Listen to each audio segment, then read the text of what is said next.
Something peculiar is happening in a major city in England, and I'm quite sure that I'm being blocked from making it public. I'm Haley Bennett, a relatively successful freelance journalist, and I moved to this city a couple years back. I cover any local story that takes my interest. When my dad was still alive, he was successful in the industry, so I have firm connections to multiple publications that regularly publish my reports, articles, and interviews. Some are national, some local. In this industry, it's not what you know, it's who you know. And my dad gave me a great entrance into a journalistic freedom that not many get to experience. So I was extremely shocked when I was turned down by 5 of my go-to editors when I pitched them the article I am about to share with you. Because something that is this out of the ordinary happening in the home of Europe's top colleges is newsworthy. It's rare that my pitches are turned down, but when they are, I am always given excellent feedback about why. This time, I have just been told no. There has been no explanation, no advice, no spec to work towards. Something is going on. I'm sure of it. Maybe I'm a bit paranoid, but I have decided to put the article out myself while I continue my investigation. I don't feel comfortable being the only one pushing for this to go public. In my 12 years in this profession, I have learned to trust my instinct. And something feels off here. This seems the safest platform for it, at least while I gather more evidence.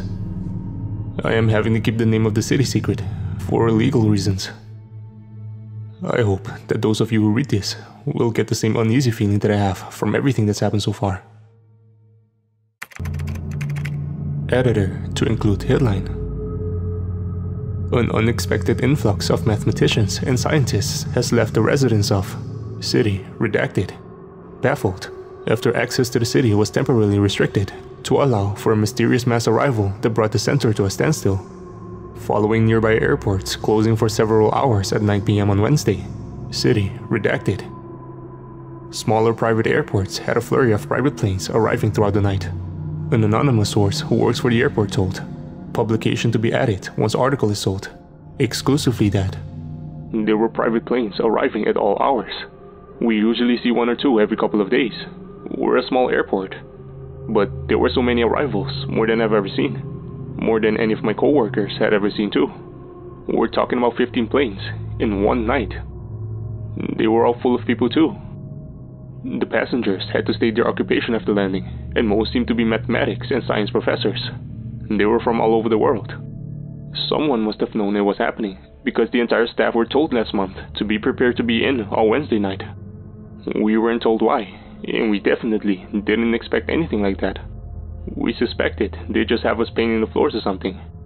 The following morning, Thursday 16th of August, up to 50 police cars arrived at the center between 7:30 a.m. and 8:30 a.m. To achieve the high number of police presence, police officers had to have been brought in from other countries, as the local police force only has 38 police officers due to cuts. The police quickly evacuated the center, with cyclists, tourists, and shop owners directed to the outskirts. It was then cordoned off to ensure nobody unauthorized would re-enter Central City Redacted. Following that, traffic was stopped all over the city. Then a large number of private plate cars, whose passengers were protected from view by privacy glass, were seen driving towards the areas that the public had been forced to leave. Disgruntled independent bookshop owner Eva Morgan was amongst many locals to witness the arrival. They shot past the direction of the airport. Without a doubt, they were breaking the speed limit. There must have been a couple every minute, at an accurate enough guess. It went on for an hour, so in total, I lost 2 hours of business. Not that the police care about that, of course. As soon as the cars finished entering the center, the cordon was swiftly lifted, and those that had been evacuated were directed back to resume normality. However, tourists were disappointed to find a major attraction, College Redacted. Library was closed off to the public, and remained so at the time of print. It wasn't only tourists and business owners that were affected. Dr. Raman Elwood, organizer of annual invite-only history event Life History, told, publication to be added once article is sold. I've been organizing this wonderful event for 3 years now. Hard fought for funding has allowed us to hire various venues across the city in order to host our convention, which includes lectures, seminars, and workshops. Now, just mere days before, I've been told that the whole thing has to be cancelled until further notice because they need the venues for more urgent business. Life history may have been a relatively new event, but I have 200 attendees and 50 history academics due to arrive. And now I need to tell them that it's not happening. It's completely outrageous that I cannot even give them a reason. Those responsible for this abomination should expect to hear from our solicitors. Other than life history, no public or private seminars are scheduled in or around the city for the following 2 weeks. So the reason behind the arrival of some of the world's brightest minds remains a mystery. As it stands, city police have not responded to any requests for statements. The unexpected cancellation of what is fast becoming one of the world's most popular history events was preceded by an abrupt cancellation of City Redacted, Loved and Cherished Astronomy Open Evening in March. Held at the city's historical telescope and open to the public, astronomy enthusiasts were gobsmacked earlier this year when Dr. Maria Madden emotionally kicked out attendees halfway through the session, as previously reported by Haley Bennett. Do you have something to share? Contact Haley Bennett at haleybennett@.co.uk. I know I'm not exactly the world's best journalist, but I know a story when I see one, and trust me, this is a story. I'm pasting in the article mentioned above, written when the people who run the public astronomy evenings totally lost their minds and kicked everyone out. Thursday 8th March 2018. City Redacted. Astronomers to end public open evenings after shock cancellation. Local astronomy enthusiasts were left out in the cold on Wednesday evening when they were abruptly ejected from the popular astronomy open evening held at city's historical telescope in what eyewitnesses have described as a surreal night. Lecturer Dr. Maria Madden, 31, allegedly ended the institute's public session on the lawn outside city's historical telescope 30 minutes early, insisting that everybody leave the area immediately. The public had been listening to a short lecture by Dr. Madden and were due to go inside and use the telescope, guided by members of the institute. An unnamed elderly colleague, described as having a German accent, is thought to have triggered the early dismissal. It is claimed that he became hysterical in the small building that houses the famous telescope and was heard from the outside by members of the public crying out, screaming for help, and saying, "It's happening, my God, it's happening." An audience of less than 30 attended Dr. Madden's public lecture, which was much less than the average 90 to 100 attendees. This was perhaps due to the unusual bitter weather experienced in City Redacted this week. Mr. Lewis Wright, who was at the public talk with his 12-year-old son, said, "It was all very unexpected. We have attended most open evenings this winter, and they've been professional, but fun. To hear a member of the program having some sort of hysterical meltdown was upsetting. He kept crying out, shouting, 'It's happening.' It was clear he needed help." Following the commotion, Dr. Madden is said to have urged her audience to stay calm before making her way in to attend her distressed colleague. Within minutes, she returned and instructed the entire party to leave. Local amateur astronomer Joanne O'Brien described the scene in more detail. "I heard him crying out for a while before anyone else seemed to notice. I didn't want to interrupt the lecture because it really wasn't very clear what was going on. But then he started screaming out for help. He sounded terrified. I thought he must be having a stroke or a heart attack. Dr. Madden went into him and was back out within 5 minutes. When she came back, she just told us all we needed to leave the grounds. A couple of us asked if she wanted us to stay and help, but she absolutely insisted we left straight away. She was pale as a ghost. In fact, she looked terrified herself. It was a surreal night, to say the least. Even as we were walking away, we could still hear him screaming out. He was shouting, 'My God, it's happening,' over and over again.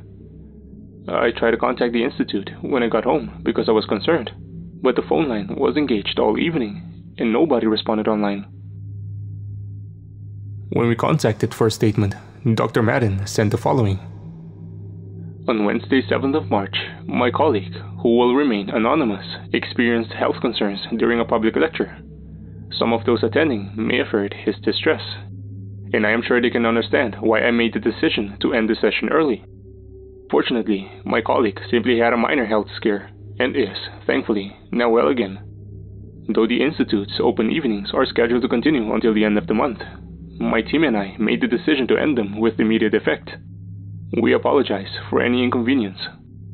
The early closure came as a shock to locals, many of whom regularly attend the open evenings held by the Astronomy Institute.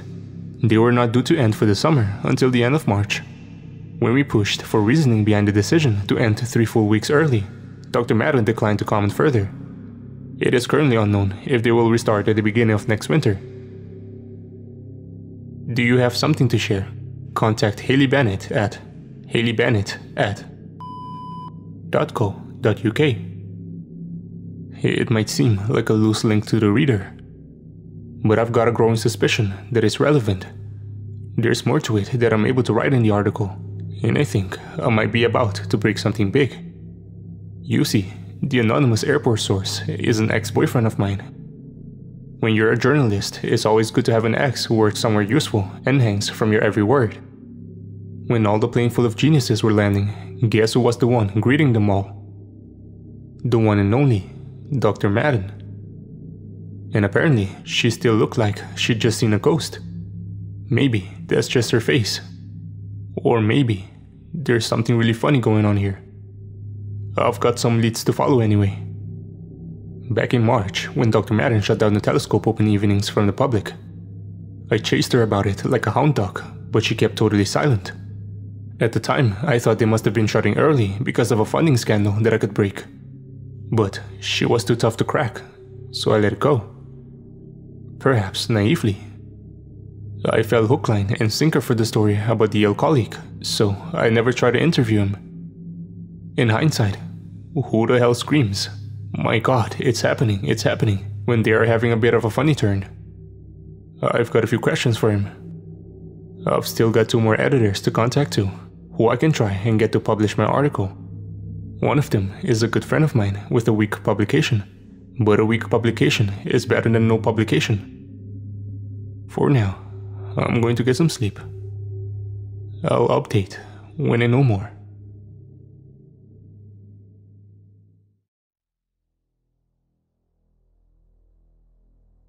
Quite a lot has happened since I posted last. First off, I need to warn you not to panic after reading this post. Some of it is shocking.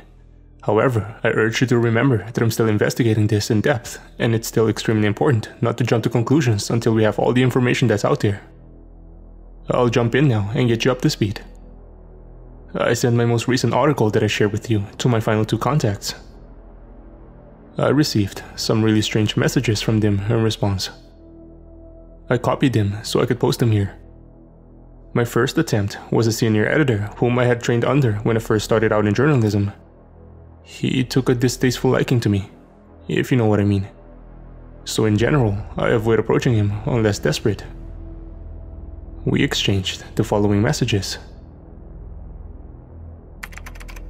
7:31 AM, H. Bennett. Hi Joel, hope all is well. Sending along a pitch, let me know what you think. 7:32 AM, H. Bennett uploaded a document. 7:55 AM, J. Hughes. Hello Haley. Sorry gorgeous, but I'm going to have to say no to this one. I've heard from above that we're not touching anything to do with this. 7:56 AM, H. Bennett. Who's above you? 7:59 AM, J. Hughes. The people who pump in the big money, keeping our site ad-free. Unlike that shite you were published on a few weeks back. 8 AM, H. Bennett. Ah, so the people who buy your readers' votes then. Thanks for nothing. Do you care to at least elaborate why everyone is refusing this article? J. Hughes has left the conversation. 8 AM, J. Hughes. Haley, it is important that you drop whatever it is you think you're chasing, immediately. It's a non-story, and you're severely damaging the reputation your father passed down to you. If you ever want to publish anything again, then you will let this go. That might not seem like that weird of a message to you. It didn't really to me at first either. However, shortly after speaking to Joel, I messaged my final contact, Michael Hansen. Hansen is a good friend of mine from my uni days. He's an editor of an independent online publication that has a low but loyal following. Our message exchange was extremely weird. 8:45 a.m. H. Bennett. Hiya, handsome. I'm sending you an article. Let me know. H. Bennett uploaded a document. 9:30 a.m. M. Hansen. Hi, Bennett. 9:30 a.m. H. Bennett. You took your time. 9:34 a.m. M. Hansen. Yeah, I know. Listen, who have you pissed off this time? 9:35 a.m. H. Bennett. Who haven't I pissed off? Why do you ask? What's going on? 9:36 a.m. M. Hansen. I was told not to accept any articles from you for the next 3 months. 9:37 a.m. H. Bennett. That doesn't exactly surprise me. Something weird is going on. 3 months seems a bit harsh though. Anyway, you're independent for fuck's sake. Who can tell you not to publish me? 9:38 a.m. M. Hansen. Outside the publication. Legal. I don't even know if I can talk about it. So... 9:40 a.m. H. Bennett. Legal? Okay, this is all getting a bit out of hand. I need to talk to you properly about it all. I think I'm onto something. I'm not entirely sure what yet. Maybe we should work together. Can we meet? M. Hansen has left the conversation. 9:40 a.m. M. Hansen. No, Haley, you need to drop whatever you're going after. It isn't going anywhere, and it's making people angry. It looks like you won't be being published anywhere ever again if you carry this on. Your career will be over. Drop it. Something felt off when I was messaging my first contact. But after reading Hansen's messages, I knew that something was really messed up. Both of my connection had gone offline before immediately sending a suspiciously similar long message warning me off my story. No users typing notifications either. They just appeared instantaneously. It was like they had been copied and pasted in as soon as they left the conversation. And another thing, I've known Hansen since I was 18 years old. In 12 years, he has never, ever called me Haley. I honestly can't remember a single time in all the years I've known him that he's called me anything but Bennett. He is Handsome Hansen. I am Bennett. The more I think about it, the more I am sure that someone hacked into those messages as soon as the conversation went into an area they, whoever they might be, didn't want me to drift into. Now, on to the really important stuff. You'll have to forgive me for not giving you this information straight away. It seems huge, and perhaps more relevant to the focus of the entire investigation. The thing is, I have very little evidence that is reputable, so I'm remaining open-minded while I continue my investigation, and I hope you do the same. Now, let's get down to it. I managed to track down the German colleague of Dr. Madden with ease. I basically had to look up the people in the astrophysics department who are affiliated with the Astronomy Institute. There weren't many names to go through really, and one in particular stood out. Professor Bernd Gartner. A quick search online told me that he is an 86-year-old fellow at the most famous college in the city, right on my doorstep. Likely to be of German origin, works with the Astronomy Institute's opening evenings. It seemed the right lead to follow. Unfortunately, you can't just waltz into the ground of this particular famous college and start knocking on the doors of the fellows. So, I had to get a bit sneaky. I waited until night and then managed to slip quietly into the locked back gate after a resident had entered the code. It was surprisingly easy, though I did have to wait for quite a while until someone was entering, as most students are home for the summer. Anyway, I had reached the courtyard within minutes, and because it was late evening, the place was pretty much deserted. I crept around the edge of the perfect lawns, resisting my childlike temptation to step on the grass. Thankfully, it didn't take too long to find what I was looking for. One of the many stone archways that hide the steep wooden steps that led to the residences of only the most respected academics of the college finally jumped out as relevant, because this particular one had 4 names on gold plaques, and one jumped out. Doctor, Professor, Professor, and lastly, Professor Bernd Gardner. Bingo. Of course, he had to be right at the top, meaning I'd have to tiptoe past 3 other doors. I crept around the spiraling staircase. The silence seemed to cover the entire college, meaning that every creak my steps made echoed all around me. I was sure that one of the doors would burst open and an angry old professor would corner me. But somehow, I got to Professor Bernd Gardner's residence without being stopped. I knocked on the door as quietly as I could. Too quietly, perhaps, because after a minute, there still had been no answer. I knocked louder, each thump making my heart hammer in my chest. I waited for 2 minutes, and when there was still no response, I found myself horrendously disappointed. I turned and started back down the staircase, bitterly accepting that I was back to square one.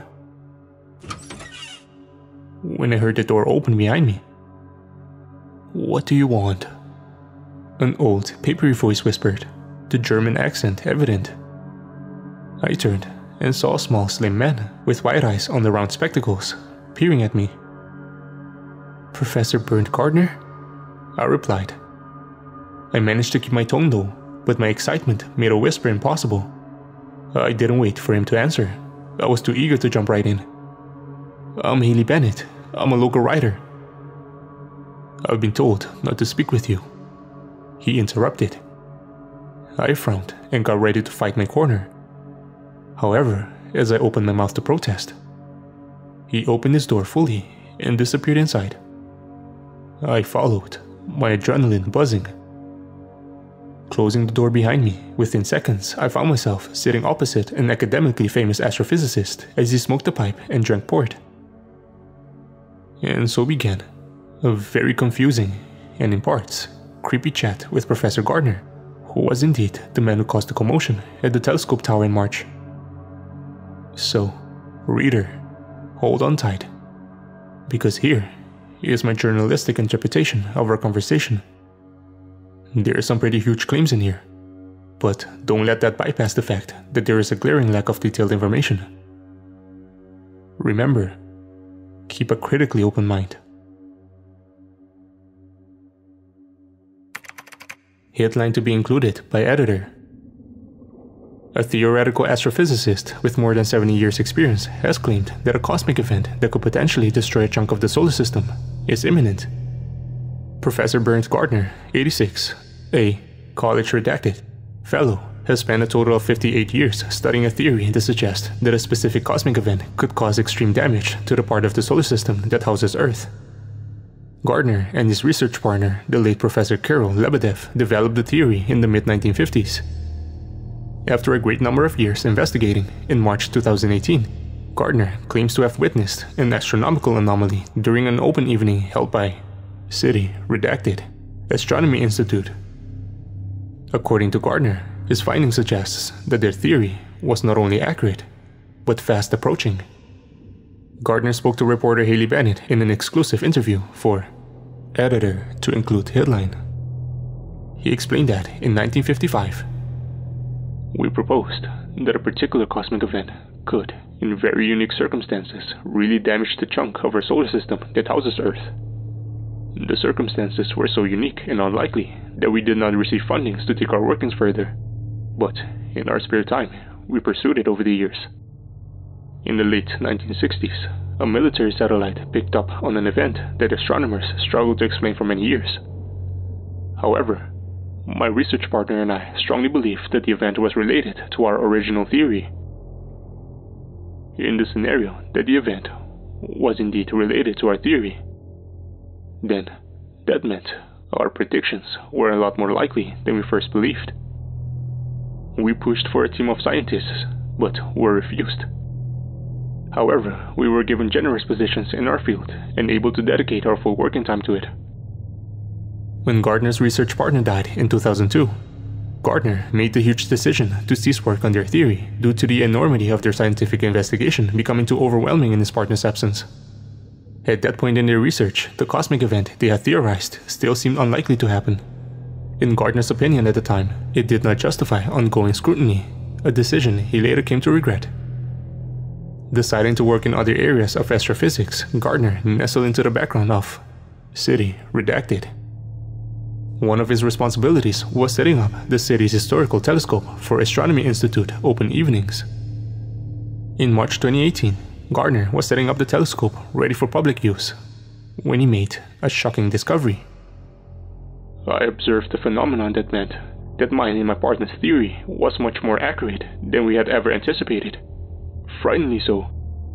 When asked to elaborate on what this could mean for humanity, Gardner told publication to be added when article is sold.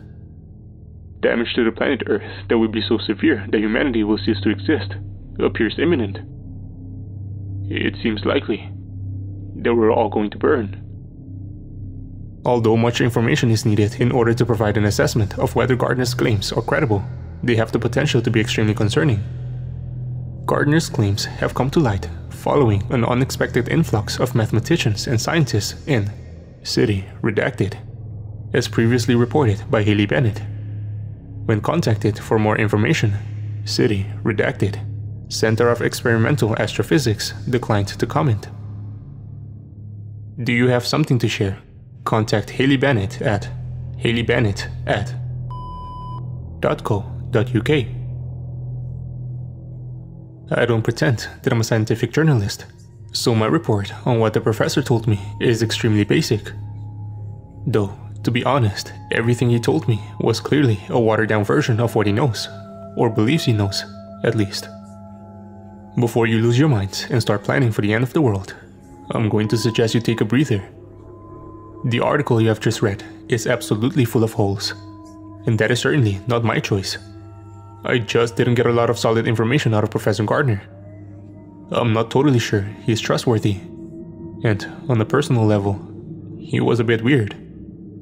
Don't get me wrong, he seems like a really nice man. He's exceptionally intelligent and clearly knows his stuff. But there was something off with the whole meet.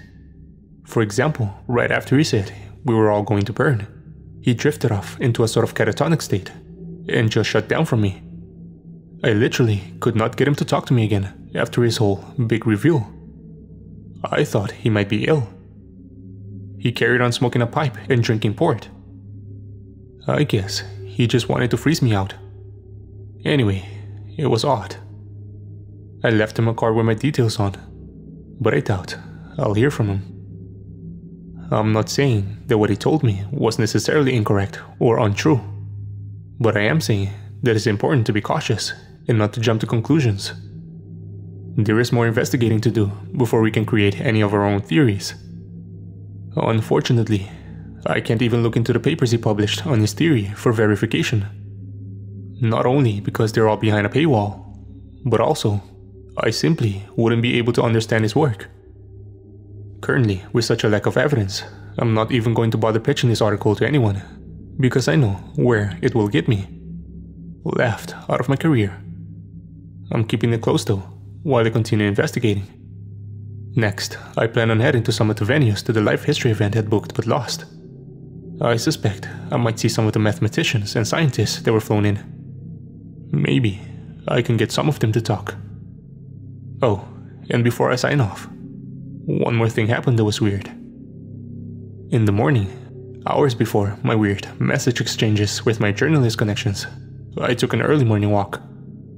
On my way past one of our incredibly famous landmarks, I saw that someone had graffitied on it. Now, we have crimes and problems in the city, just like every other place. Not that long ago, someone threw actual human feces at a police officer. And a couple years back, one of the rich students burned a 20-pound note in front of a homeless person. The point I'm trying to get across is that we do get some nasty people here, but to see graffiti on a building that is so historically important to the city is unheard of.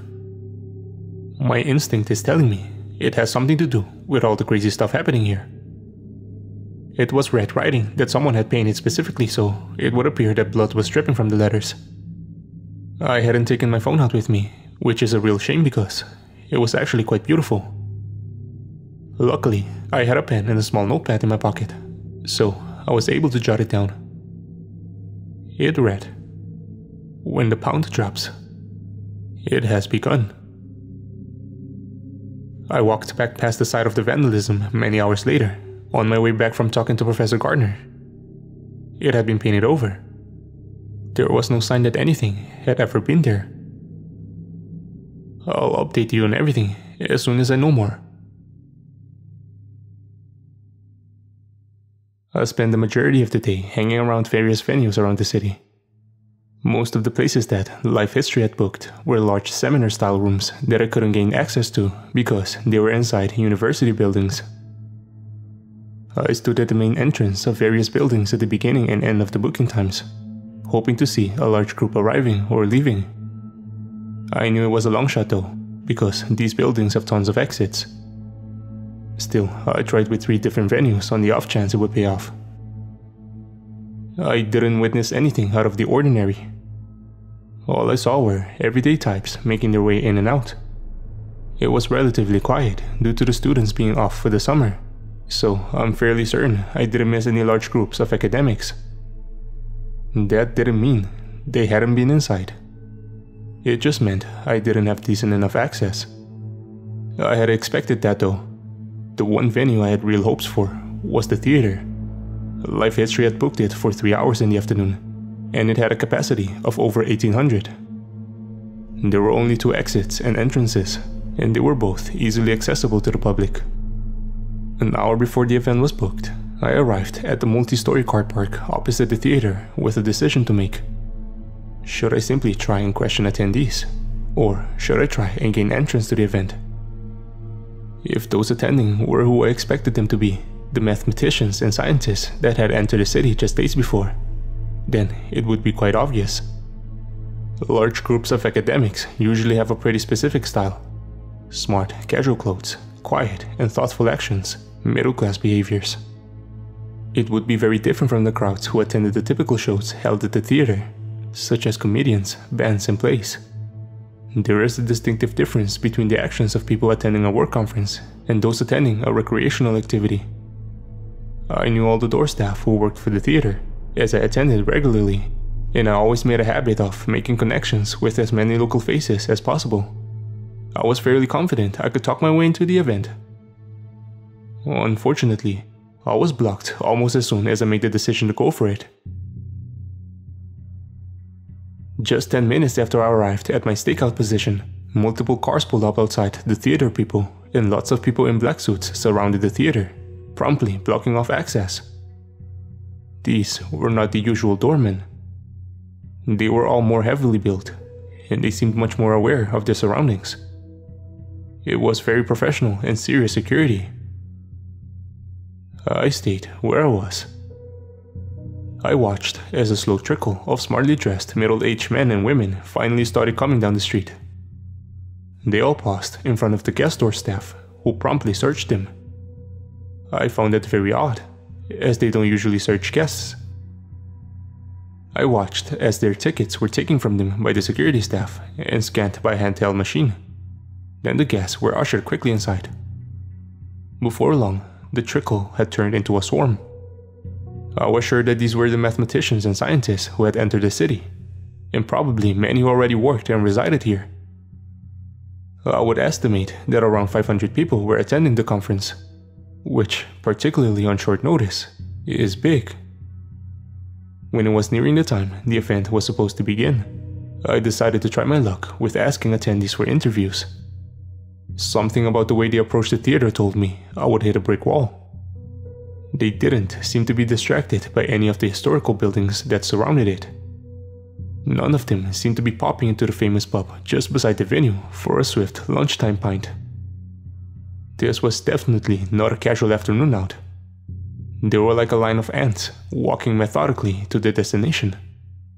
I had to at least try and talk to them though, so I made my way down the concrete steps to the exit of the car park.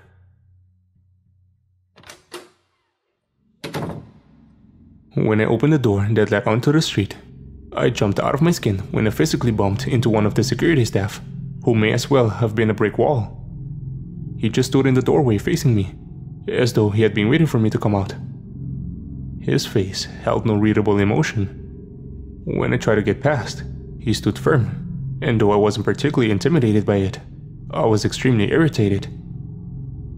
He eventually moved aside. However, by that time, there were only a few stragglers left running into the theater. It wasn't a suitable situation to ask any questions. I muttered, a passive-aggressive, "Thanks a lot," and made my way onto the street, disappointed and grumpy. I went into the pub next to the theater and waited for 3.5 hours. I wandered out onto the street a few times, and I was surprised to find I could hear shouting coming from inside the theater. Sometimes I walked past at night and hear applause or laughter when a show was on. But this was a bunch of angry people all shouting about different things at once. I couldn't distinguish anything they said, but it was interesting all the same. When they eventually left, they all spilled out and left in various directions. The security staff didn't try and keep me from them this time, so I waited on the street as the attendees passed around me. They barely noticed my presence. There wasn't any excited chatter nor any shouting like I heard from the inside. Instead, they all walked in an eerie silence with desolate looks set on their faces. I tried to call out quick-fire questions to a few of them, but they all ignored me. Within 10 minutes, most people were gone, and that's when Dr. Madden emerged from inside. She stood at the top of the steps to the theater and put her face into her hands. She was obviously stressed out about something. On instinct, I ran up to the steps to talk to her, but before I could get near her, one of the door staff threw out an arm and my chest collided with it. I was winded by his action and doubled over to try and catch my breath. He didn't offer to help me. I don't think he even looked at me. A moment later, I felt gentle hands touching my shoulders. It was Dr. Madden, and she guided me up the steps into the theater. Another security person approached me, perhaps to search me. He stopped dead when she snapped at him, authoritatively. "She can come in. Don't touch her." She led me into a side room and got me a drink of water. After a quick swig, I pulled off my backpack, placing it on the table between us. "I'm going to record this," I informed her, pressing the record button immediately, still panting a little. "Oh, and thank you for your help," I remembered to add. To my surprise, rather than shut down and ask me to leave, Dr. Madden laughed resignedly, waving her hand nonchalantly at the dictaphone and gesturing for us both to sit down. Here's a transcribe of our conversation. "I haven't seen you for quite a while, Miss Bennett. I was starting to think you had given up. I'm sorry for the way you were manhandled out there. They seem to have no sense of decorum. Are you okay?" "Yeah, I'm fine. Thank you again for your help." "You're welcome. Now, regarding what we discuss here in this room, I want to make it clear that nothing that you record will be published. You can try all you want, but no one with any reputation will go anywhere near any of this. And I can't promise to answer all your questions. I'm open to a short conversation though. So, what is it that you want to know, Miss Bennett?" "Firstly, what was the conference held here today about?" "A number of things. Optical afterglows and relativistic blast waves, for example." "Why were the experts that attended the seminar shouting?" "There was a heated debate, let's call it, on the moral obligation of scientists." "Why were so many mathematicians and scientists flown into City Redacted earlier this week?" "They're working on a large project that requires many different experts from various fields of science." "Is this project related to Professor Bern Gardner's discovery at the telescope in March?" "Have you spoken to Professor Gardner, Miss Bennett?" "Are you able to answer the question, Dr. Madden?" "I'm going to have to insist you turn off the recording device if you would like me to discuss Bern." I did as she asked, because I knew from experience that Dr. Madden was prone to total silence when talking to local press, and I didn't want to push my luck. I was amazed that I even got her to talk in the first place. I had to show her that I was willing to cooperate with her, so I didn't scupper any future chance of correspondence. She basically explained to me that Professor Gardner has Alzheimer's, and that he has been showing signs of getting increasingly confused. She told me that he had worked on a theory an incredibly long time that, yes, was related to the project she had spoken of. In his old age, she told me, he was struggling to distinguish some of the wilder and/or earlier aspects of his theory from parts that are currently relevant. I really did not want to ask if humanity was at risk. I mean, after what she had explained, I really felt that something so far-fetched must be preposterous. Professor Gardner being ill made total sense, especially when I thought about how odd he had acted when I had met him. I was worried that if I gave Dr. Madden the impression that I was a potential conspiracy theorist, it might push her into shutting down on me. However, I took a deep breath and asked anyway, because even if it wasn't the end of the world as we know it, there was definitely something major happening, and I had to get to the bottom of it somehow. One thing I will certainly give Dr. Madden great credit for. She has an excellent poker face. She neither burst out laughing at my question, nor did she turn grave and foreboding. She looked at me for what felt like forever, with a total unreadable expression. Then, she smiled sadly and tilted her head to the side, taking a deep breath. Though I'm paraphrasing, the following is quite accurate. She said, "Something is in motion in this city, Miss Bennett, that will lead to a colossal change to the future of mankind. Whether it is a change that is for better or for worse, well, quite simply, we do not yet know. In order to discover this, the magnificent collection of minds that have gathered here must be allowed to decide on a plan of research and action. In order to do this, we need time.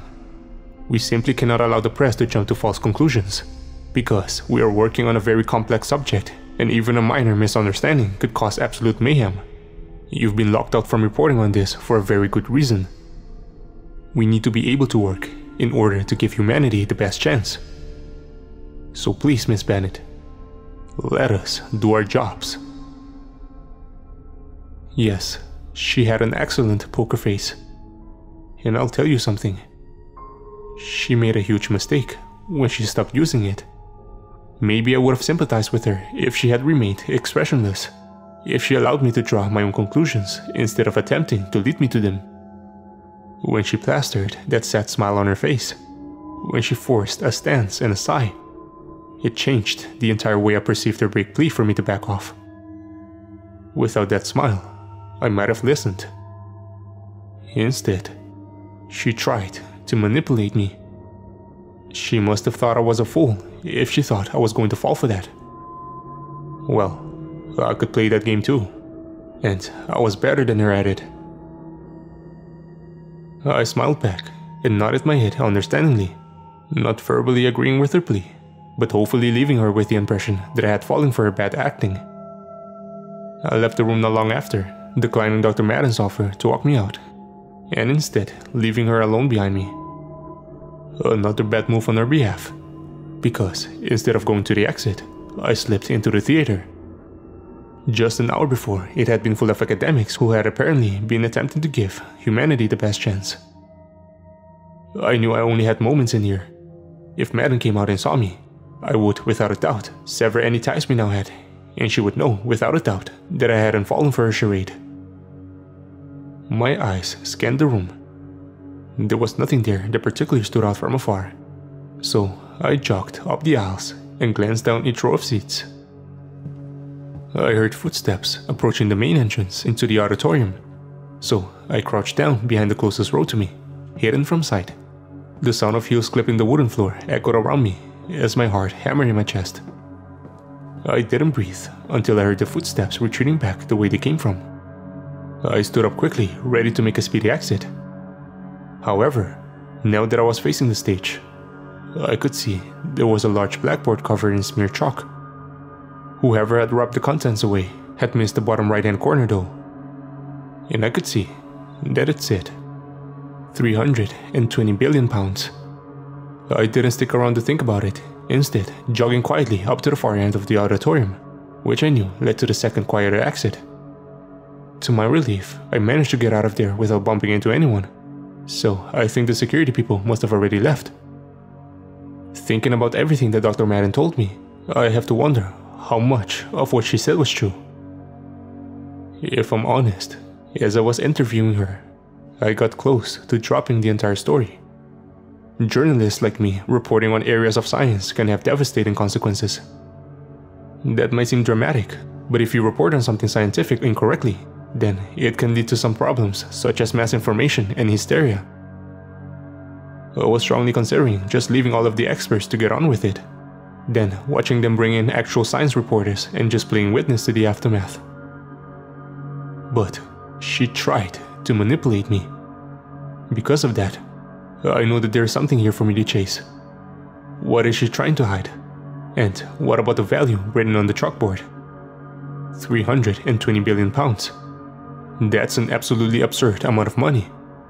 The richest man in the world only has 120 billion pounds. Why was that figure written there? Well, it's safe to assume that I will not be dropping this story. While I'm still getting leads thrown into my lap, I'm going to keep chasing them. And talking about having leads thrown into my lap, just a minute ago, I watched a grumpy old college porter push an envelope through my door. Inside was a handwritten note from Professor Gardner inviting me to meet with him this evening. I'll update you when I have more. Professor Gardner is dead. I'm in total shock. And he's not the only one. He was one of the 4 deaths in the city yesterday. I don't know what's going on here. It's so hard to fit the pieces of this puzzle together. I just want to go to bed and put this all behind me. But I need to write it all down first, so I can try to make sense of it when I'm a little more with it. I went to Professor Gardner yesterday evening, not long after receiving his note. As I was there by invite this time, I didn't have to sneak in. I was able to go into the college via the main entrance. The porter was expecting me, and he led me up to the professor's residence.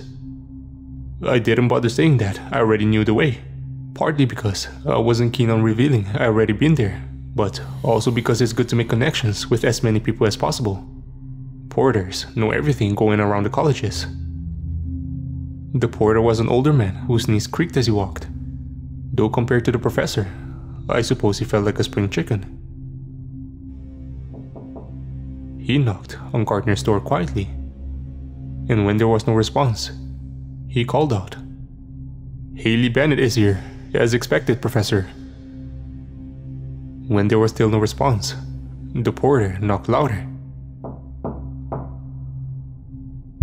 But the professor would not be opening his door ever again. I'm sure that the porter broke protocol, because he got out his own set of keys and unlocked Gardner's door while I still stood behind him. I think I knew then that something serious was wrong. The concern etched on his face, the jangle of the keys and clunk of the lock echoing around the staircase. There was a feeling of foreboding, and when the porter pushed open the door, sure enough, Professor Gardner was slumped over his desk. The porter cried out, "Burned!" and rushed over, shaking him gently. He was limp. After a quick check for a pulse, I was surprised to see the porter's eyes fill with tears. He looked at me almost apologetically as I fumbled around with my phone, preparing to ring the emergency services. "I've worked for Bert for a very long time," he murmured. "Now, he's gone." While we waited for an ambulance, I looked around the professor's living area. The porter told me he had delivered his nightly half bottle of port to his door just an hour before. Everything in the room seemed much as it had on my previous visit, from what I could tell. I wasn't sure what I was looking for. Maybe I was just trying to keep busy so I didn't have to stare at the cadaver of an old man. Or maybe I wanted to avoid awkward small talk with the porter. I know that at 86 years old, when suffering from Alzheimer's, it isn't unlikely that you will pass away. Still, I couldn't help but feel that something was off here. Perhaps it was a total coincidence that he died just before I was due to meet him. Or maybe there was more to it. Was anything different this evening? I asked the porter. He looked at me confused. Any unexpected stresses? I added, so as not to imply anything was off. The porter shook his head. All was as usual. His port arrived a little earlier than expected. I think that was more of a treat than a stress though. I glanced at the bottle on the table. There was a fancy bowl discarded to the side of it. And sure enough, there was a half-empty glass next to the professor's body. The bottle had a quarter left. I did something I'm only slightly ashamed of. I pretended to become overwhelmed by the situation, letting fake tears spill down my cheeks. The porter looked terrified. I spluttered for him to give me some tissues, and when he had disappeared into another room, I quickly slipped the bottle of port into my bag. It was a big risk. If the porter noticed, then I would really struggle to explain my actions. At the same time, it was all I could think to do. This would be closed immediately. The professor's age and health completely pointed to natural causes. I knew it wouldn't be further investigated. Perhaps rightly so, but I had to do something. Once the ambulance arrived, I made my exit and started to walk home. If the porter had noticed, he hadn't said anything. I was still shocked by the outcome of the evening and needed something to take the edge off. So I went to a bar for a couple of drinks.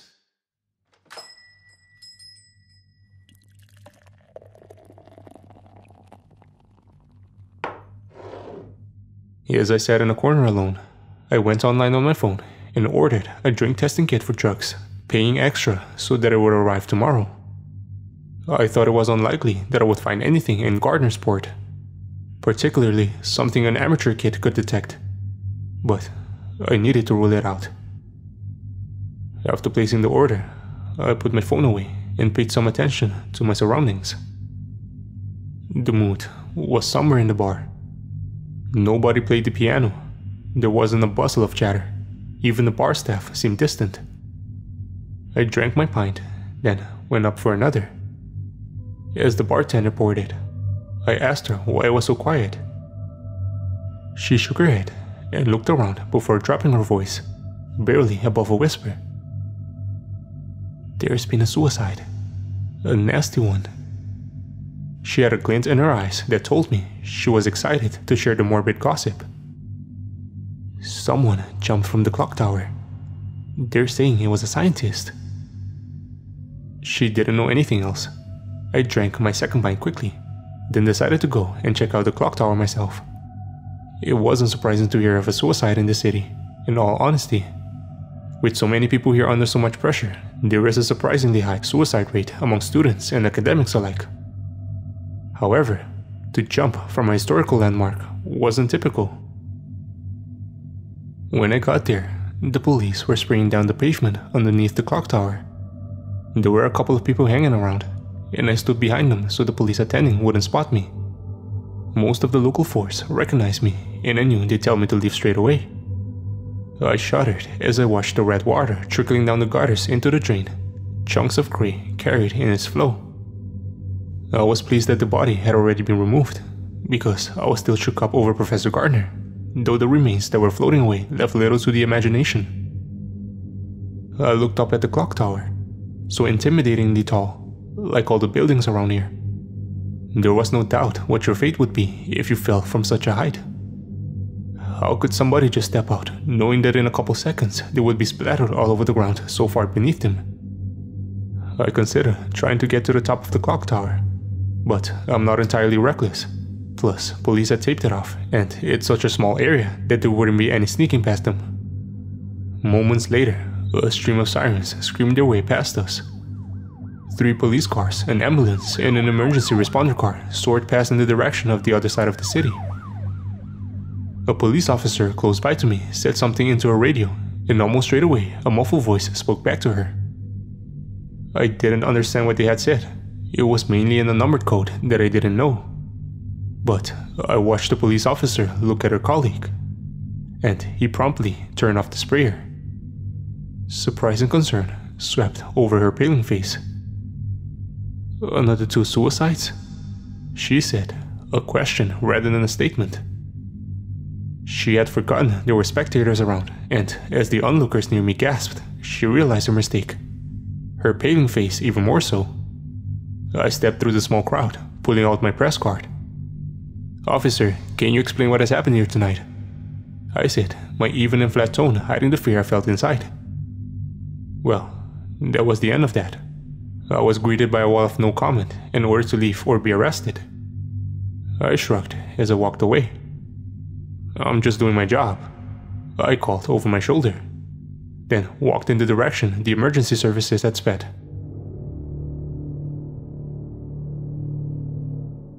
The area was cordoned off a lot further than the clock tower had been, presumably because the bodies had not yet been removed. I couldn't see a thing, but I knew the building above and around me was a biomedic center, strictly only accessible by those who worked there. There was a woman crying nearby, being confronted by a paramedic. She had a blanket around her shoulders and was sipping a steaming drink. "I was just walking along," she said, with a hint of hysteria in her voice. "Then they both landed right in front of me." She erupted in tears. I walked around the edge of the cordon, trying to see if I could find anything out. It was dark and a little out of the center, so there weren't many onlookers. I saw 2 people not too far away that, judging by their body language, were having a heated argument. I wasn't getting much from the rest of my surroundings, so I decided to turn on my dictaphone and sneak up close enough to record them, but where I was mainly hidden from their side. It was a lucky but a good decision. I peered around and saw that the couple having the argument were 2 men. One that looked in his early 20s and a middle-aged balding man. They were both dressed in expensive-looking black tie suits. I soon discovered they are father and son. Here's what I caught from their agitated conversation, with M1 being the younger one and M2 being the older one. M1: "Is this what it's going to be like? Those involved jumping off buildings left, right and center." M2: "Keep your voice down. You're being very unrestrained. These ones were weak, but there are many more who are prepared to do what it takes." M1: "But why does it have to take so many deaths? How can this possibly be the right way?" M2: "It's the only way, and you know it." M1: "You seem to think that every little thing LaRue says is the only way, Father. Do you not have a spine of your own?" I heard the crack of slap across skin, and the voices abruptly stopped. I popped my head around the corner and saw the younger man storming quickly in my direction, the redness of one cheek telling me he had just been struck by his dad. Thankfully, he was too distressed to notice how close I was stood, and I slipped back into the shadows before I drew any more attention to myself. He had a mass of eccentric black hair and a frenzied look in his eye. I wanted to follow him, but the older man ran after him just a moment later, grabbing him forcefully by the arm and dragging him towards the road where there was a car waiting. Black paint job, blacked out windows, and private plates. They sped off. There was little else to see at the scene of the suicides. The cordons still hadn't been lifted, and the police refused to comment, telling me to have some respect and wait for the families to make statements. They kept telling me to leave, but the area they had taped off was large enough for me to just go over to the other end, where I wouldn't be noticed for a while. They didn't take my being there too seriously really, so I stuck around for 2 more hours. From what little I had been able to pick up on, it was 2 scientists who had jumped to their deaths. So it seems that 3 scientists jumped from tall buildings in the same night. And Professor Gardner was dead too. As if I needed any more drama that night, I found another piece of artistic vandalism on the wall of a building on my way home. It was the early hours of the morning by this time, a couple hours earlier than I'd seen the last piece when I had been taking an early morning walk. That one had read, "When the pound drops, it has begun." The new one was painted on a different building from the last, and though both buildings were equally historical, they held no link. The center of the city isn't a massive place, so it wasn't surprising that I spotted it. I just needed to be out and about and get a glimpse. I wondered if I had missed one the night before. The new one had the same dripping blood design, and it chillingly made me think of the suicide victim's blood washing away down the drains into the city sewers. This one read, "The children of the rich will be taken first." Does that make sense to you? Neither of the messages make any sense to me. I'll openly admit it. I thought about it all the way home, and though I could not decipher the mysterious messages, they did tell me one very important thing. Someone in the city wants to speak out. I need to find out who. I came close to hitting a dead end when we found Gardner's body. However, the conversation between the father and son that I had overheard outside the biochemistry laboratories has given me a new lead. The name LaRue rang a bell, and when I got home, I looked it up. It took a little while for me to find out what I was looking for, but after some digging, I remembered where I had heard the name. Christopher LaRue. I briefly investigated him when I thought there was a funding scandal going on after Dr. Madden shut down the open evenings. Shortly after his closure, he donated a large undisclosed sum of money. He's a billionaire CEO of a large private space company. I can't name the name of it here, because there's no way I'm getting involved with his lawyers. Let's call them BOS, and I'll hope that isn't too much to give the company away. He's quite a private person, so it's hard to find information online unless you know where to look. I have just spent a long time looking through the profiles of people he works with directly. I eventually found that one of his colleagues posted on their social media that she is in the city, this city, working on some real exciting stuff. That may well indicate that LaRue is here too. Of course, I can't be sure that the CEO of BOS is the same LaRue that the arguing father and son were talking about. I could be clutching at straws. I do feel like it seems likely though, because the links are quite strong. As it stands, I'm not really sure what to do with this information. So for now, I'm going to sleep on it. And we'll see what tomorrow brings. I'll post again when I know more.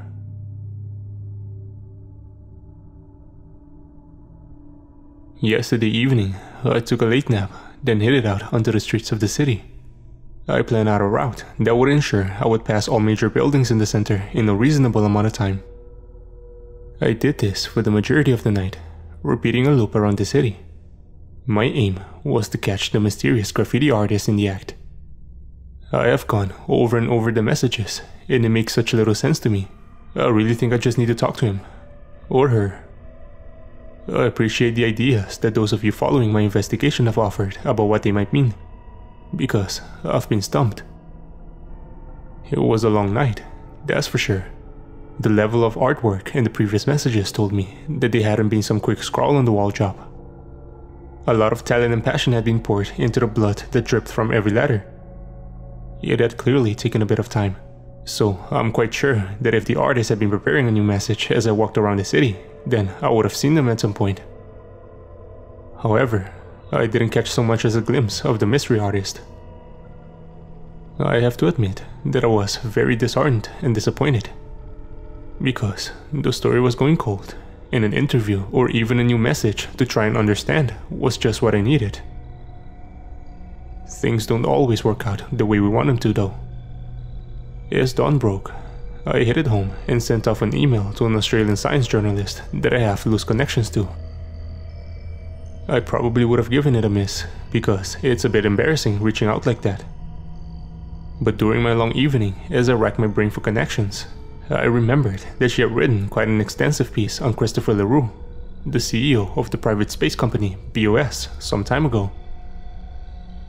In my email, I gave her a rather brief explanation of everything that has happened. I kept in mind that someone had potentially hacked my messages when I had previously tried to reach out to other journalists, so I tried to keep things vague. At this point, I'm not sure who is watching me.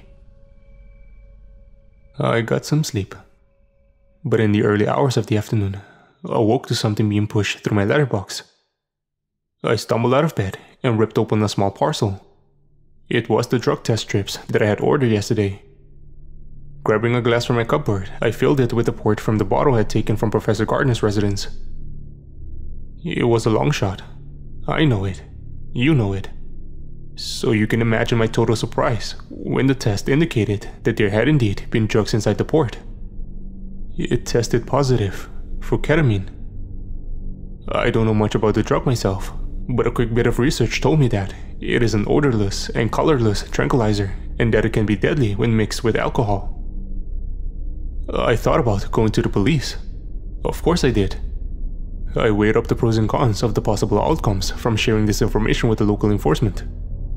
Through me presenting this evidence, an autopsy would surely be ordered on Professor Gardner's body that would eventually lead to his real cause of death. However, what evidence did I actually have? I had taken a bottle from the professor's residence. My fingerprints were all over it. They might draw the conclusion that I had put the drug into the bottle and taken it to cover my tracks. Irregardless of whatever stance the police may have taken, I believed that there was a big possibility that Dr. Madden would hear if I informed them about what I knew. Then, she would be aware that I was investigating Professor Gardner's death. If she knew I had gone to meet him, and if she found out I had taken something from his room, well, she would know for certain that I hadn't fell for a play act in the theater. As things were clearly getting dangerous, and she seemed to be some sort of lead in whatever this was, I decided to keep the poison port to myself.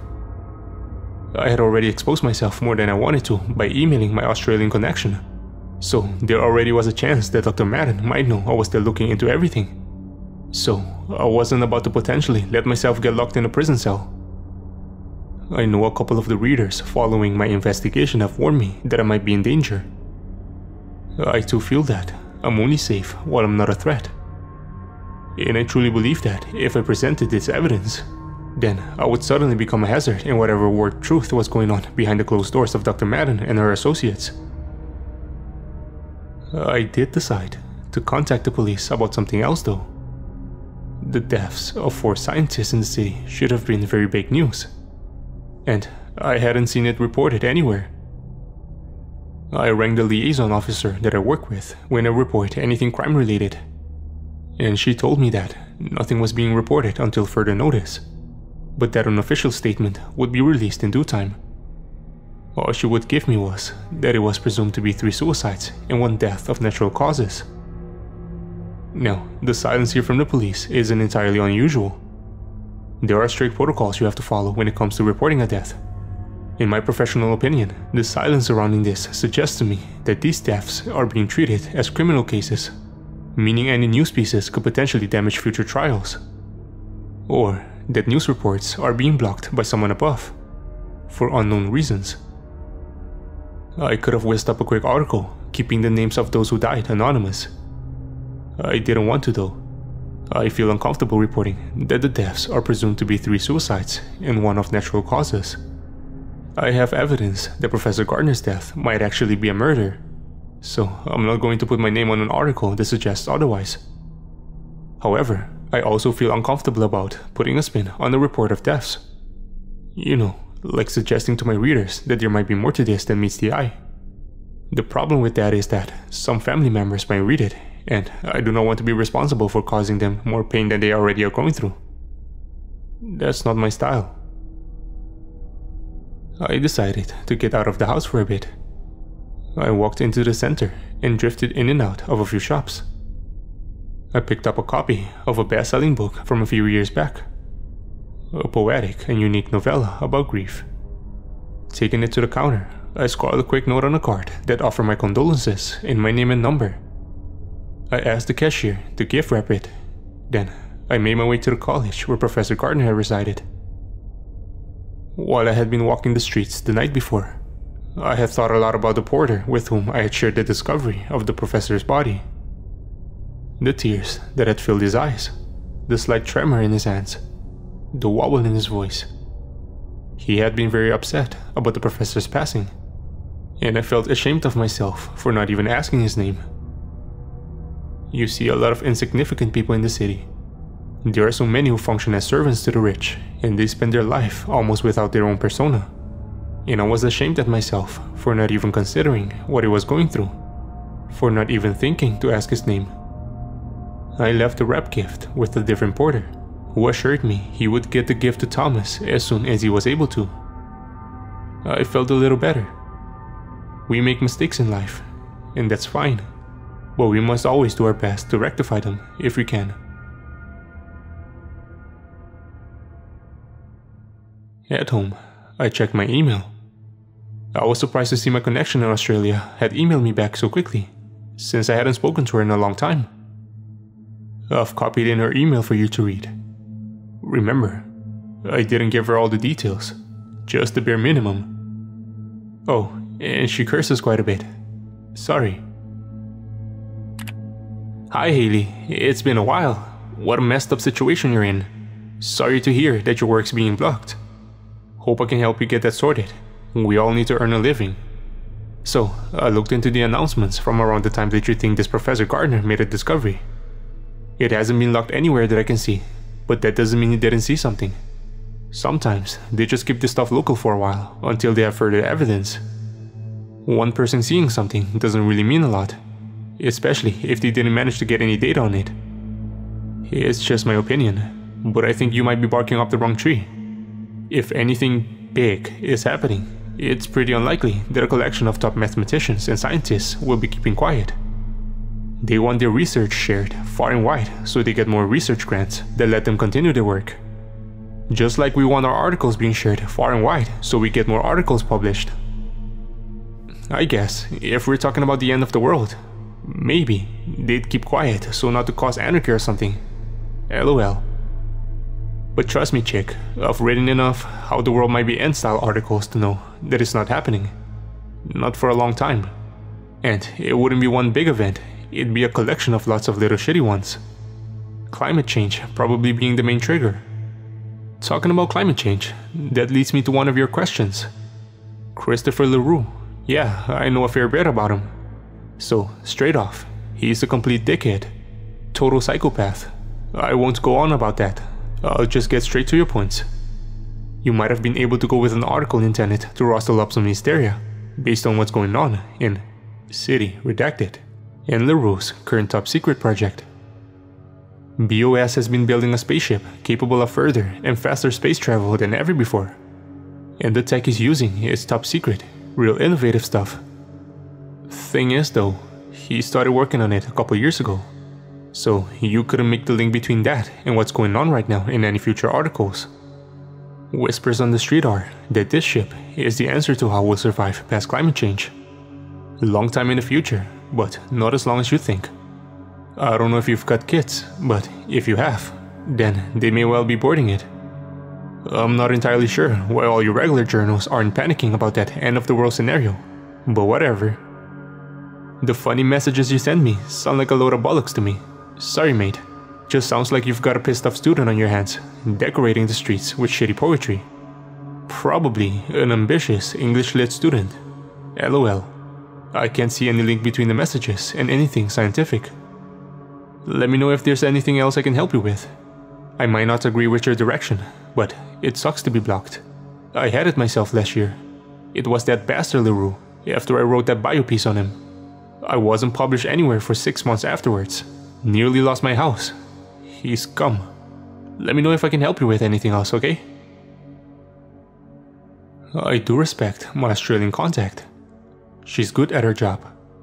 I don't think she's right about this though. The thing is, she isn't here in the city, is she?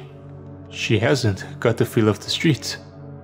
I couldn't give her all the details either, so she's drawn a conclusion based on the basic summary I presented to her. I spotted a bit of a link between our situation that she didn't. So she was blocked from being published by LaRue, which caused her to become so financially crippled that she almost lost her house. I've been blocked too, though I don't have any firm evidence that LaRue is behind it.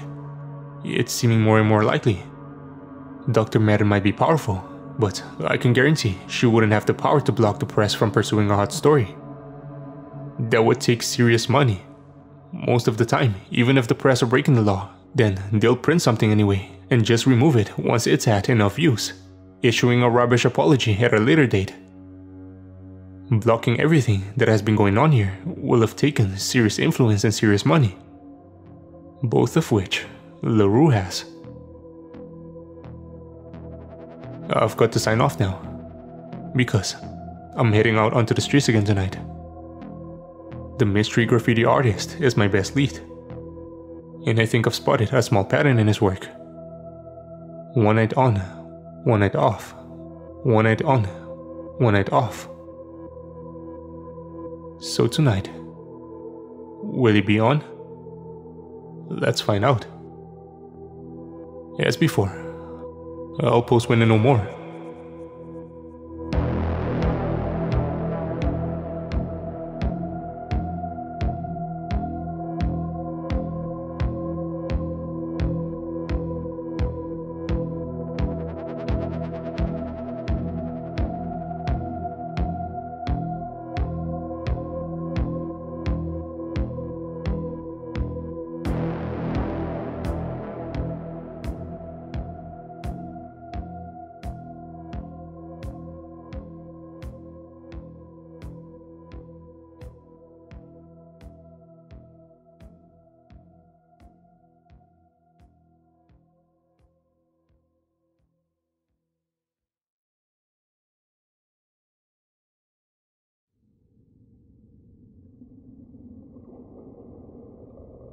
Today, I'm struggling to write this all down. It makes me feel incredibly uncomfortable that I'm the one that has to suggest that what I'm about to tell you might actually be happening. It's very hard not to panic. My mind is overloaded with information that I do not understand the meaning behind, only the consequences of. And those consequences, whether they are happening or not, are terrifying. I know I need to stay calm, as there are still many questions to be answered. Before I lose my mind over what this could all mean, I must remember that there is still a chance that something else is behind all this. Maybe it is simply miscalculations, misunderstandings, possibly even corruption. Whatever it could be, would be better than what it seems to be. I'll start at the beginning, so I can clear my head. I'll try and push past what I'm feeling right now, so I can explain it properly to you.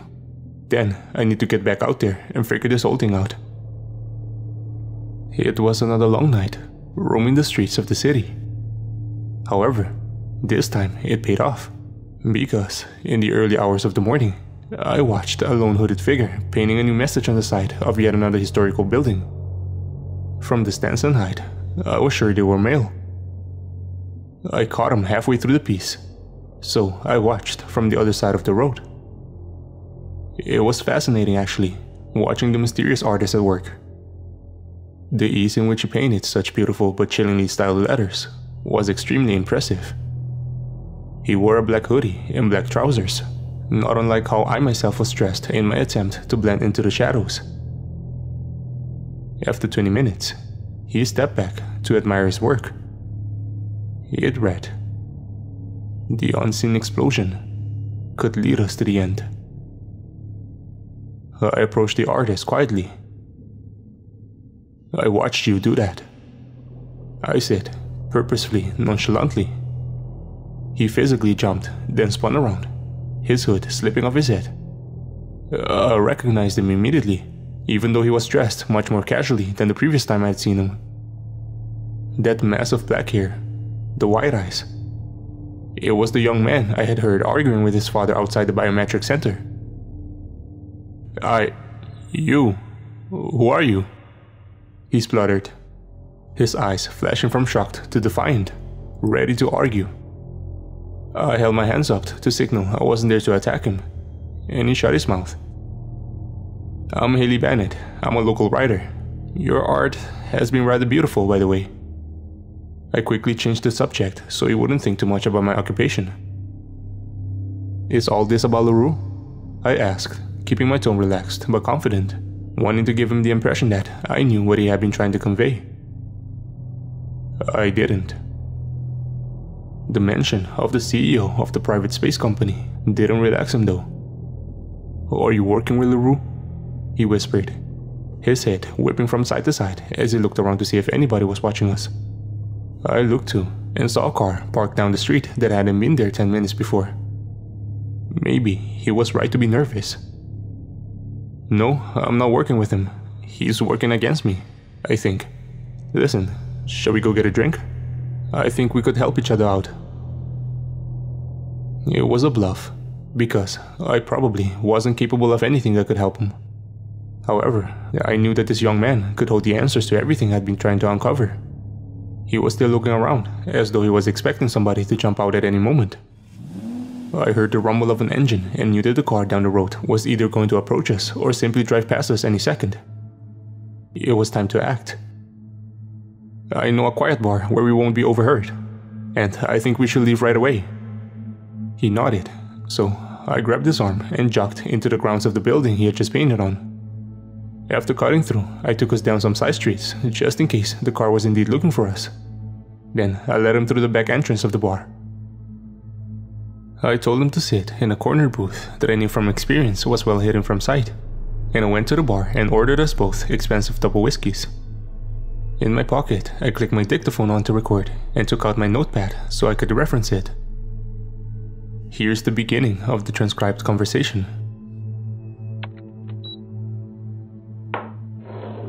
Here, drink this. It'll take the edge off a little. What's your name? Nolan. You seem nervous. I just want you to know that I have nothing to do with LaRue. Well, not through choice at least. I'm investigating some things that have been going around the city. I just want to know the truth. What makes you think I know the truth? How about we start with your messages? When the pound drops, it has begun. The children of the rich will be taken first. The unseen explosion will lead us to the end. They're poetic.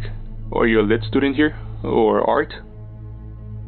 I'm about to start my maths masters. Surprising. Wouldn't it have been more fitting to have written them in equations then?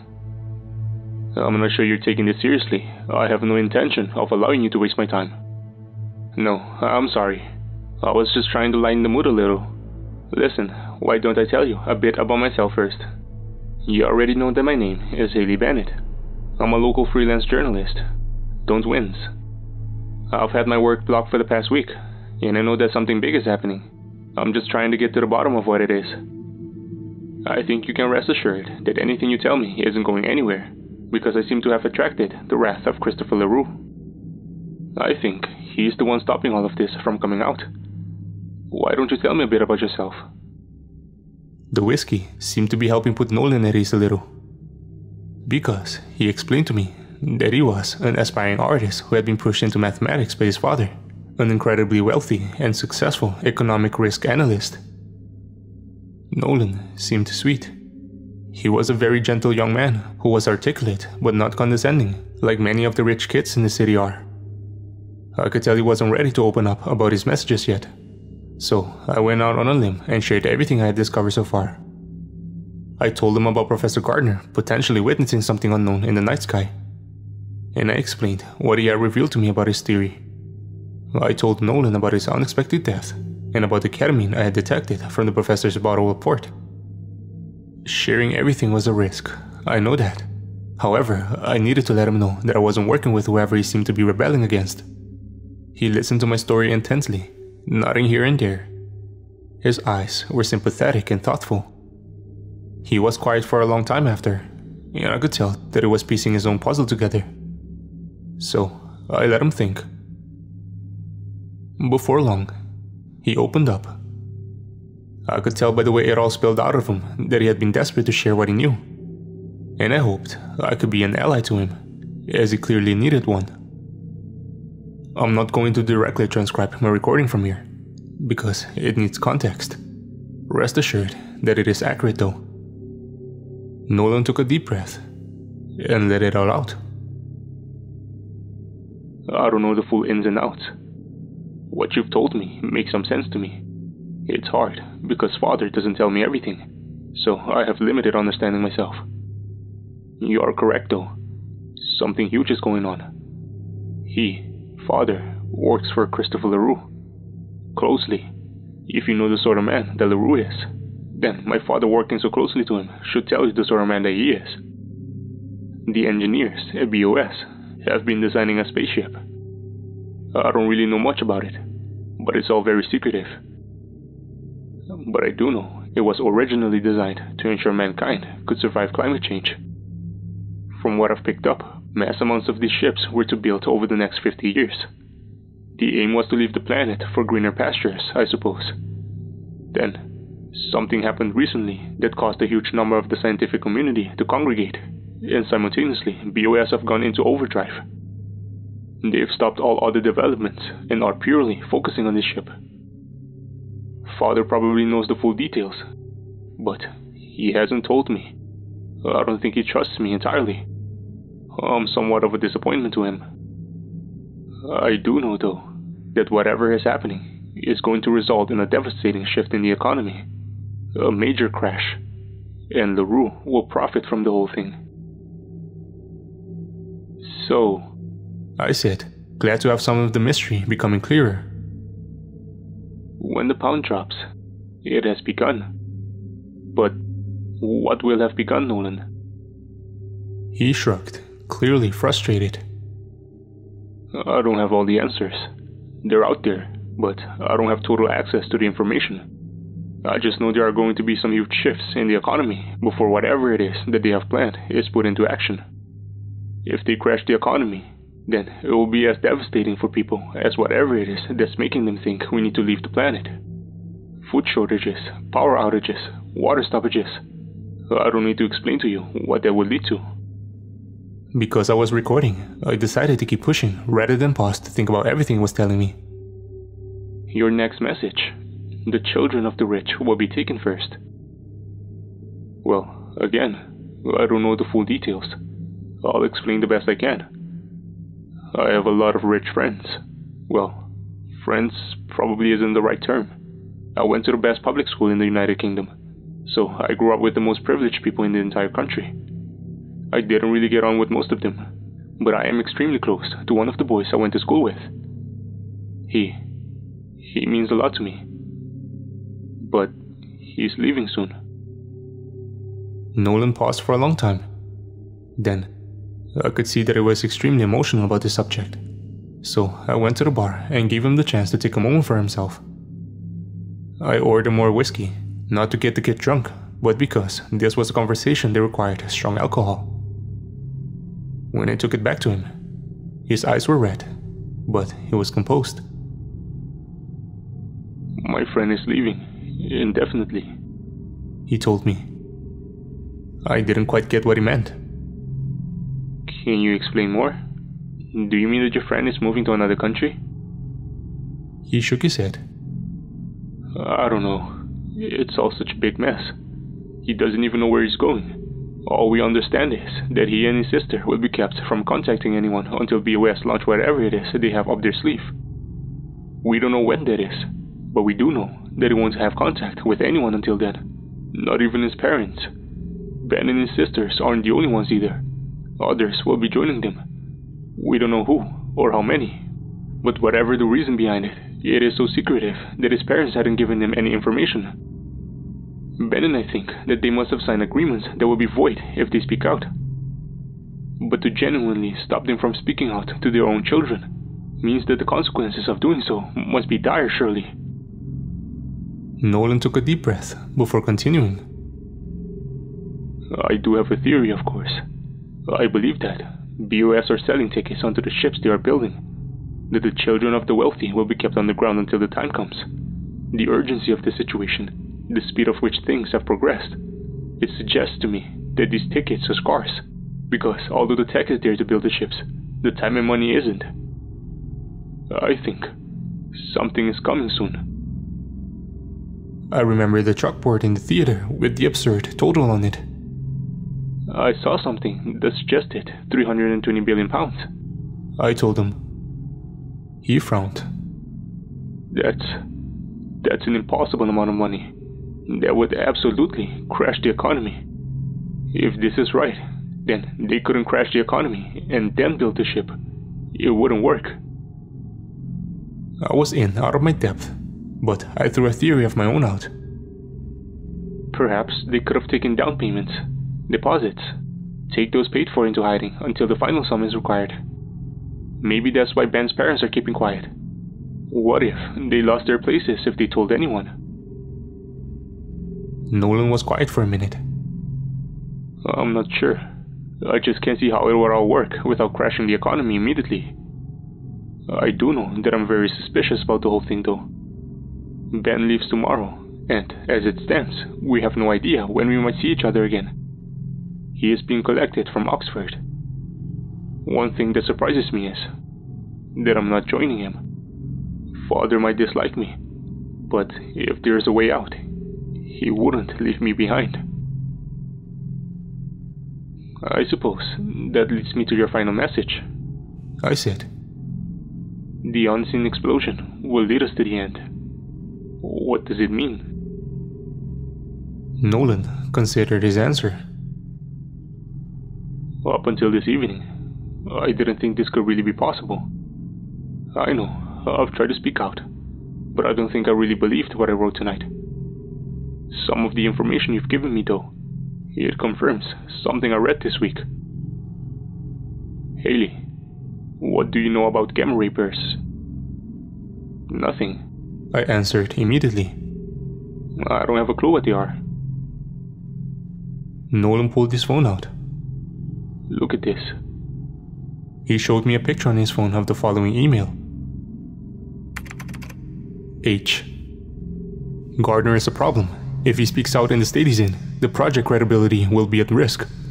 I want an estimation of the financial damage it could cause. If it's above what we previously discussed, then get in touch with Madden and tell her to find a way to deal with it before I do. L. I asked him if I could take a picture of it, which he agreed to. Is L LaRue? And who is H? I asked. Yes, it's LaRue, and H is my father. My surname is Holden. My father is Dennis Holden. L and H, how very encryptive of them. He actually left his laptop open in his hotel room, here in the city. Can you believe that? I was looking for information on where Ben was going, but this was the only email that made any sense to me. I looked up Gardner after I read it. I know that he is an expert on gamma ray bursts. It was, I suppose, his specialist field. His theory was to do with patterns in detectable gamma ray bursts being a prediction of future ones. I've read some of his papers, and they are phenomenal. The statistics are so low though. When I looked them up, I wasn't entirely certain that the person I read about was the person the ruined father was referring to. But after what you've told me tonight, I think we can both agree that it's the same Gardner. Admittedly, I don't know anything about this discovery you're saying he made. The one you reported on. I do know though, that in March there was a congregation of senior mathematicians and scientists at the Redacted Observatory in Country Redacted. It was kept very quiet, but whispers did get out because one of the lecturers here attended it and it went on for an entire month. So his students had a substitute professor. There were no students or juniors invited, from what we could tell, which is very odd. Such an important conference, but they don't invite those they are training? Extremely strange indeed. From what I can gather, it was only top-level mathematicians and very high-up scientists. If Professor Gardner made a discovery here in the city, then why would he go to Country Redacted? I asked. What does that have to do with anything? The telescope here is old. It's excellent, but in modern day standards, it isn't the best by far. Maybe Gardner might have been able to detect something special by using it. One of the patterns he had theorized about for so long, for example. I suppose to him, his studies were like the back of his hand. But if whatever he saw was significant enough, then all of those brought in to research it further would have needed a much more powerful telescope. Redacted Observatory is one of the best in the world. The information overload was giving me a headache. Can you spell this out for me, Nolan? Can you tell me exactly what you think is happening? He shook his head, holding his hand up. There is no exactly situation here. I can only theorize with the information you've given me. However, it seems that, if what you told me is true, combined with what I already know, then I am able to present a theory. I believe that Gardner may have seen a pattern that night in March that enabled him to predict, accurately in his opinion, that a gamma ray burst will reach Earth. "We're all going to burn," he told me. I muttered. Nolan smiled slightly. Well, that was a little bit dramatic of him, perhaps. It's true that, in the event of a powerful gamma ray burst reaching Earth, then the ozone layer would likely be destroyed, meaning the sun's ultraviolet rays would be hitting us directly. No protection from them would cause all sorts of problems. But ultimately, the main damage caused will be the death of plankton in the ocean. I frowned. Plankton? As in, algae at the bottom of the sea? Why on earth would that be the main problem? Wouldn't we fry slowly? Or get skin cancer or something? Photosynthetic plankton are the beginning of the food chain. They are responsible for oxygen. Skin cancer would take time to kill, but if photosynthetic plankton was destroyed, which it would be, then it would cause total extinction within months. I paused for a moment, trying to regain myself. I'm sorry, Nolan, but I still don't understand. If this is true, then why would it be kept so quiet? Why wouldn't the experts speak out? Wouldn't the entire world be better off working together to try and find a solution, rather than a very elite few? Nolan looked confused. I don't know. That aspect of this entire nonsense is the hardest to believe. But if my father is involved, then something corrupt is going on with money. Maybe the people who are working on this are being paid to stay silent. I shook my head disbelievingly. So, the world's best mathematicians and scientists are being paid off to keep the end of the world secret? That doesn't seem at all likely. There would have to be more behind it. I agree, Haley. There's more going on here. There has to be. We can't truly be about to go extinct, can we? The science may appear to point towards it, but the mathematician in me knows the chances of it actually happening are so unlikely. Without more information, it's hard for me to truly worry about anything other than finding out where they are taking Ben. And the others, of course. What if they've made a mistake, and they're about to put them all into hiding for ages, for no reason? How can I stop it? I don't know what to do. Do you think you can help me figure this out? I found it strange that he thought I would be capable of helping him at all. Now that I had shared everything with him, I didn't know any more than he did. Perhaps, though, he simply didn't want to hold the burden of this investigation on his own. I could relate to that. I don't know what help I can possibly be. I told him honestly. I don't understand a quarter of what you're saying to me. Yet, you had already discovered so much.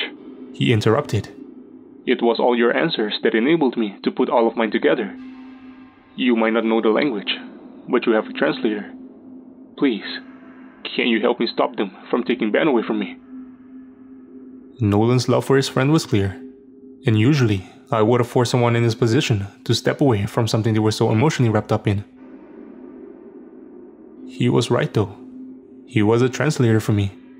He had already been able to explain more than I would have ever thought I would be capable of understanding. I was scared investigating this alone too. Together, maybe we could break this whole thing.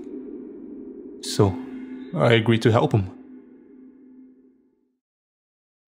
I surprised myself when I managed to form a plan, despite the overwhelming amount of information I had to process.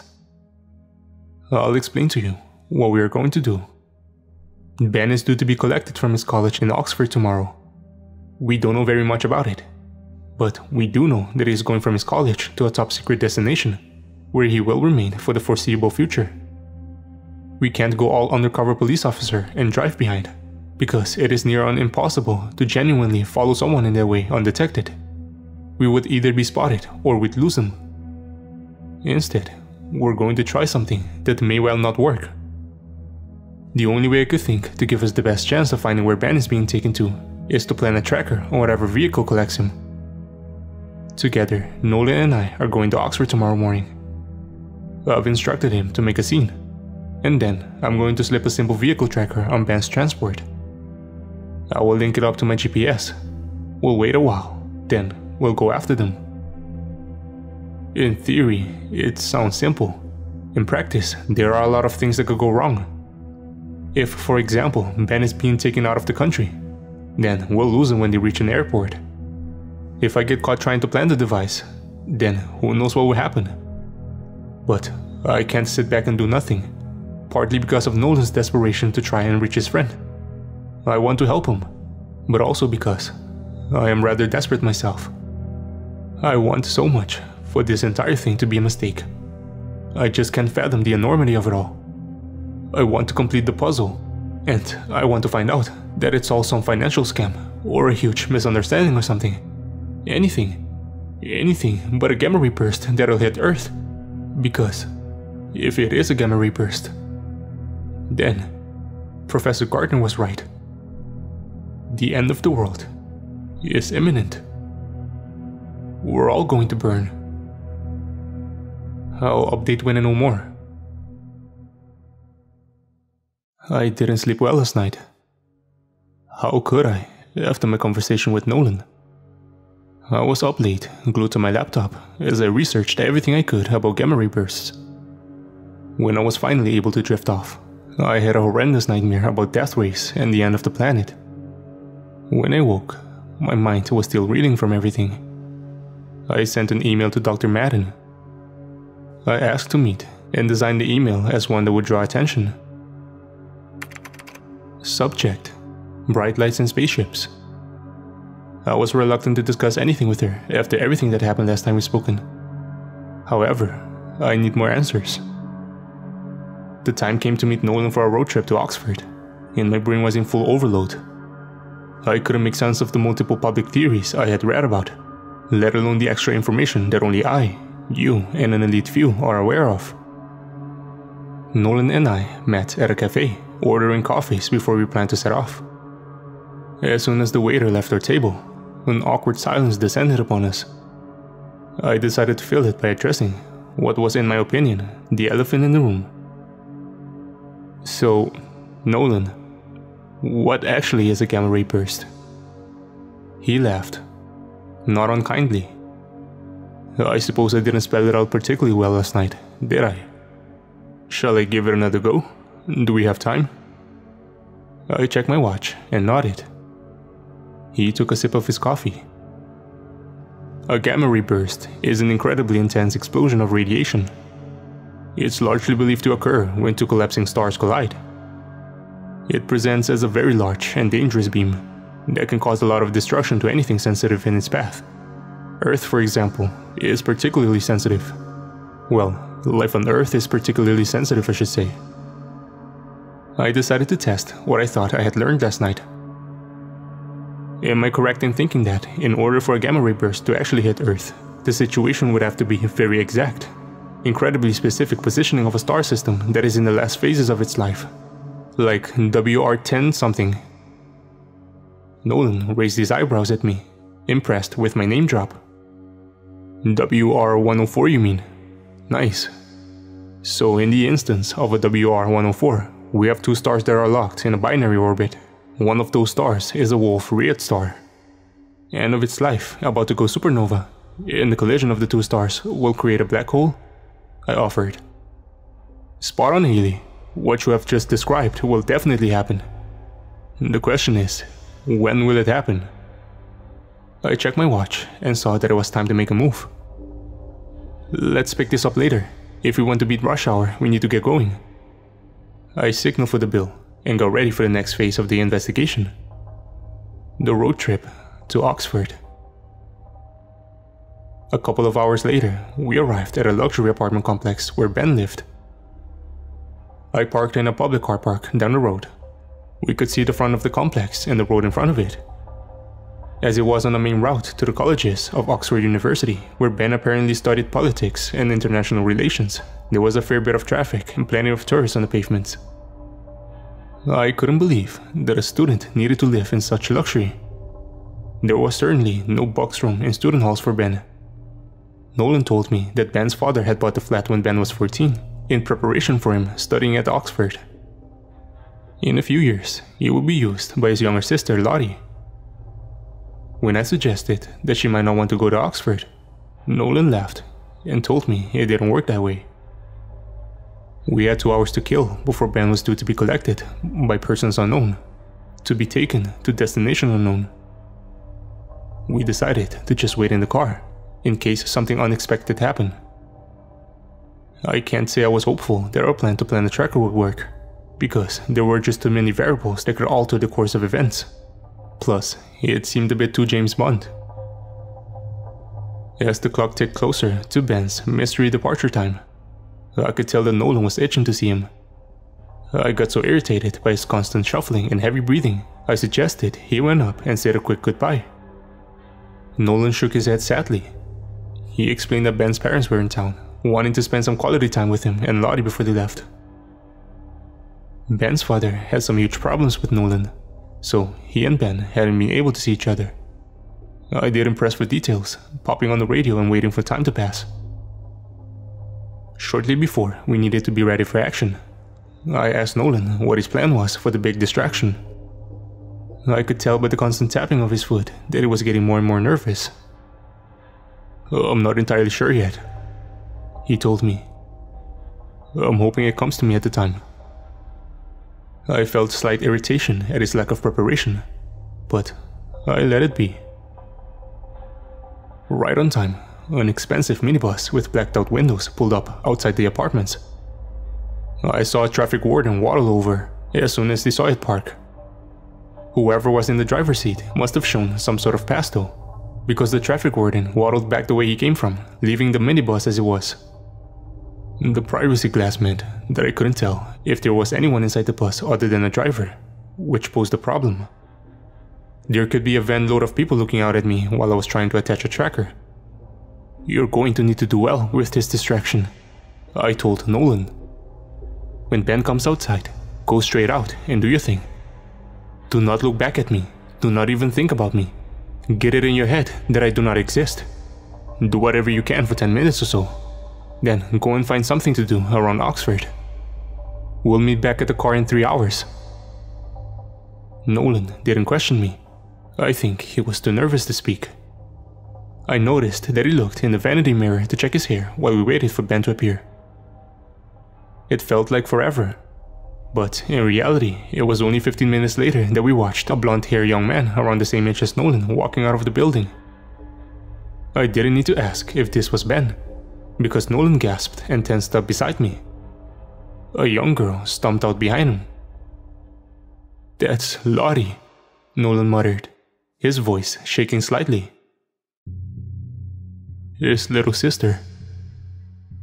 Ben and Lottie stood in the small courtyard of the building until 2 of the security men who had been at the theater emerged from the building, pulling along suitcases. A gray steel one that assumed to be Ben's, and a pink one covered in stickers of horses and boy band members. I was surprised to see that the security men must have already been inside with them. Had they been under protection all this time? An older man and woman, presumably the parents, came next. The woman looked solemn, and I felt sorry for her. The man looked entitled and uncaring. I already disliked him. "Okay, Nolan, I think it's time to do this. Good luck." Nolan didn't respond, instead just slipping out of the car quietly. Then he was running up to them, and I watched Ben's face light up with absolute joy and confusion as he spotted him, whilst his dad's face turned red as gammon. I fought the urge to laugh, wishing I could enjoy the commotion Nolan was about to cause, but I forced my attention away from them. I had my own job to do. I tied back my hair, slipped a baseball cap on my head, and then put on a large pair of sunglasses. I didn't know who was watching, so I didn't want to risk being recognized anywhere near Nolan. Glancing in the mirror, I confirmed that I was disguised well enough. I took a deep breath and put my phone in my hand. It was time to go. I waltzed towards the minibus, trying to blend in with the busy tourists that walked along the pavement. I forced myself to ignore whatever was going on ahead, which I found rather hard. I could hear Nolan emotionally shouting, "Why do you think you have the right to dictate our lives?"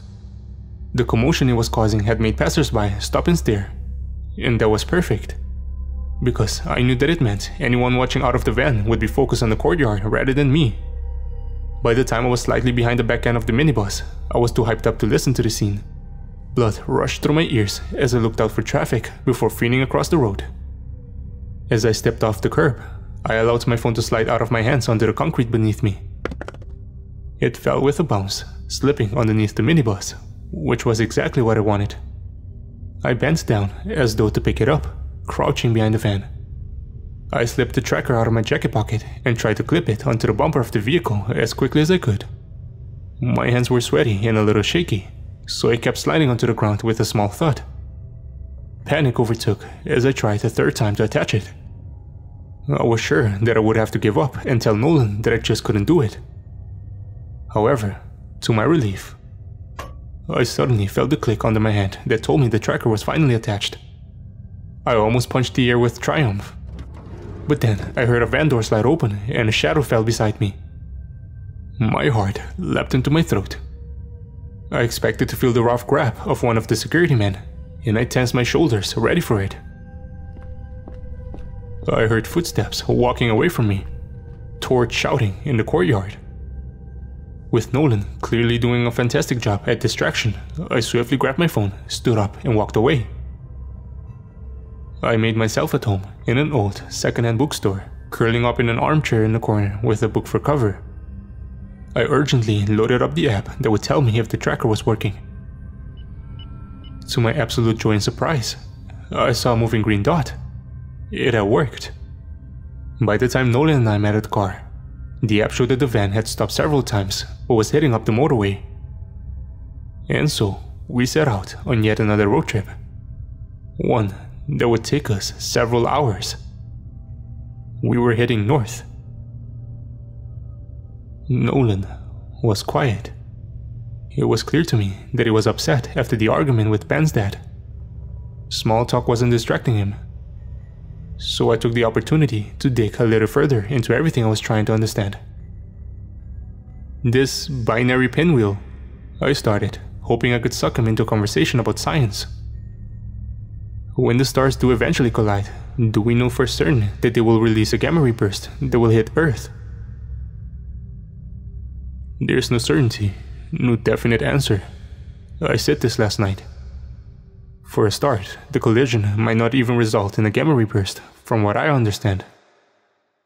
What's all the worry about then? Everything I had read about the end of W104 pointed towards a simultaneous end to Earth, so this knowledge surprised me. Nolan considered his answer for a moment. If a gamma ray burst occurred from W104, then it is predicted to be up to 20 degrees in diameter. And if the star was facing Earth pole on, then we would be in direct line of this ray. However, if the polar inclination was 30 degrees, Earth would not be hit. Does that make sense? I think so. I wish Nolan hadn't started talking numbers, but I was glad he was finally talking. Is the star facing Earth directly then? The original discovery of WR104 suggested that the polar inclination to Earth was 10 to 15 degrees. In that case, with a ray of 20 degrees, then Earth would indeed be hit. Technology improves every day though, and later pictures by telescopes have suggested that the polar inclination is actually 30 to 40 degrees. So we wouldn't be hit? I asked. Nolan frowned. Seemingly not. There are many scientists who refuse to let go of the initial measurements though. Debate has been ongoing about whether a burst will be released, and if it is, whether it will hit us or not. I suppose, I pondered, that an important question to ask is, when are the stars of W104 supposed to collide? Nolan paused for a minute. Well, it could be tomorrow. Don't gasp like that. It could also be in 500,000 years. But it could be tomorrow? Or it could be in 500,000 years, Haley. We lay off the heavy subjects for a while, chatting about this and that, until Nolan noticed that the dot on the app that we were following had come to a stop. He looked up the area on my phone and saw that it was an ex-military base in Scotland that had been closed for a decade. For the next few hours, we chatted about what might be there. As we entered Scotland, the weather took a turn for the worst. Thick grey clouds forced me to put on the headlights, and heavy raindrops splattered on the windscreen. After a very long drive, we finally made it to our destination. And that is where we sit now, waiting. For what? We aren't sure. It's clear that it's a military base. It's a very large field, surprisingly flat for the highlands, surrounded by 10-foot-high metal fences that are topped with thick barbed wire. The fences are shiny metal, not rusted like you might expect from a decade-old barricade. No, I suspect they were fitted recently. There aren't watch posts or soldiers or anything that suggests any sort of presence. It is clear that nobody expected someone might stumble across this place and want to know what's going on. Inside the field, the minibus is parked next to what looks like 3 long concrete barracks. They have no windows, so no light is emitted from inside. As it becomes dark, the buildings are fading from our vision. Parked outside are 3 minibus, all identical. One of them is the one that brought Ben and Lottie here. Does whoever is behind all this seriously intend on holding the children of the rich here for the foreseeable future? People who are used to being waited on to have anything they want, let alone everything they need. It seems unlikely. There's absolutely nothing here. Just 3 ominous buildings. The nearest town is 40 miles away. But I feel that's irrelevant because nobody is getting out of this lockdown area anyway. There's a mechanical gate, we think, but we haven't seen it open. Surely, you can't just lock people in a concrete prison and leave them to go mad. It doesn't make sense. We decided to wait here, because there has to be something to witness. Thankfully, I packed my rucksack full of snacks, and there are blankets in my boot. It's already cold, and I can't leave the heating on, or else my battery might die. Something tells me we don't want to get stuck out here. Nolan is dozing off in the passenger seat. Or maybe he's just pretending to. I don't mind. It gives me a chance to write this up and think about everything. The wind is picking up out there, and it's dark now. My legs are cramping from sitting in the same position for so long. So I'll think I will take a walk. It'll help clear my head a little. 10:30 p.m.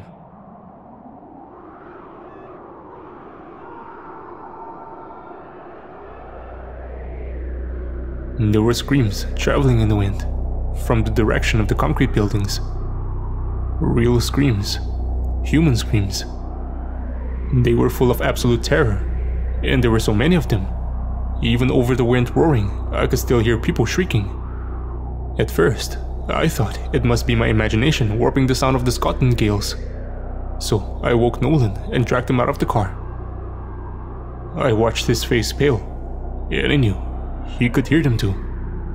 We stood there together, listening to the wails of devastation and pain.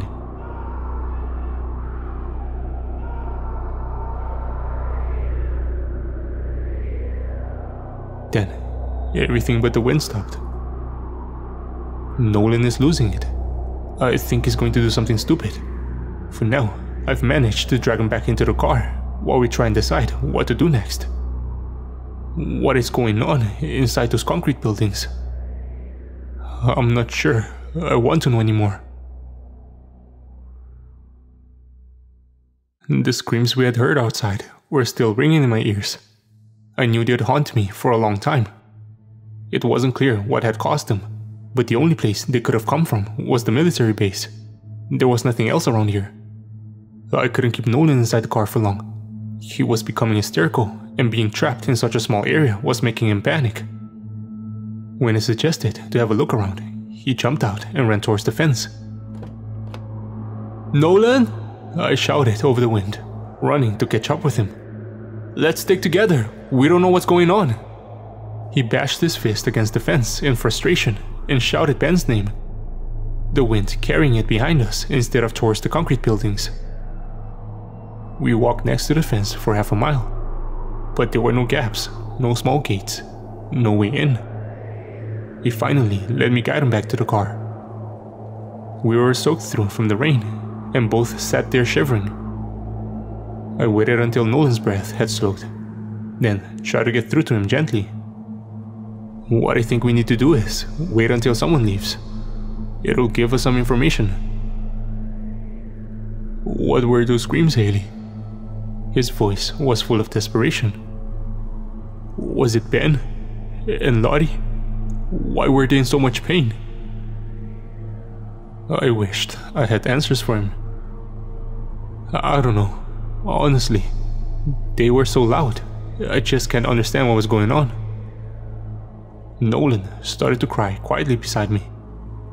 I too was incredibly overwhelmed by what a horrible night it had been. Little did I know, things were about to get a lot worse. It came through the vents of the car. A smell that I knew instantly. A smell that took me back to my childhood. Suddenly, I was walking outside the crematorium after my granddad's funeral. My mother's high heels clicking on the path next to me. My dad holding my hand tightly. I didn't notice the scent straight away. It was such an ingrained smell of the background that it wasn't until it hit the back of my throat that I knew something was off. It was sweet and sickly, though not entirely unpleasant. There was something grossly wrong about it too. I sniffed loudly, rudely I suppose. Then I asked my mom what the horrible smell was. She had shot me a look that told me to shut up, and my dad had squeezed my hand sharply. Back then, it had taken me a moment to realize that the source of the smell was the burning corpses from within the crematorium. Maybe not my granddad's, not yet, but others. This time, sat outside those barracks in Scotland, I knew that horrible smell as soon as it infiltrated the air of the car. I held my breath and twisted out of my seat as quickly as I could, hoping for the fresh air of the Highlands. I had to get away from it because I couldn't cope with confronting what it meant. I ran a little up the path until finally I had to breathe in.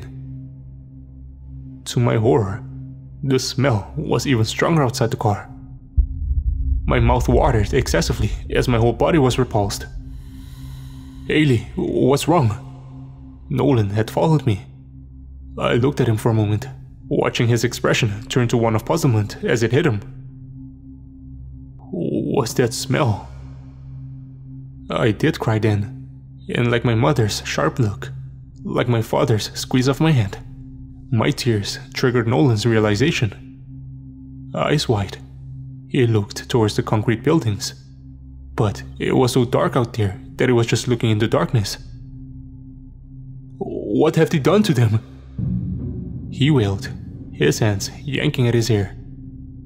What have they done to my Ben? I couldn't answer him, so instead I gripped him tightly to me and let him sob into my arms. Nolan, I croaked. He didn't answer me, perhaps because he couldn't, but this was important. Nolan, please, look. There were lights coming from the direction of the building, not from inside the building. We already knew there were no windows. No, these were headlights, 3 sets of them. I'll make them take me to Ben. Nolan gasped. He pulled away from me, about to run towards the gate. I put my hands firmly on his face and forced him to look at me. What do you think they will do? I hissed. You're not stupid, so don't act like it. If we assume the worst here. His face crumpled, but I ignored it, gripping him tighter. If they are dead, then they are gone.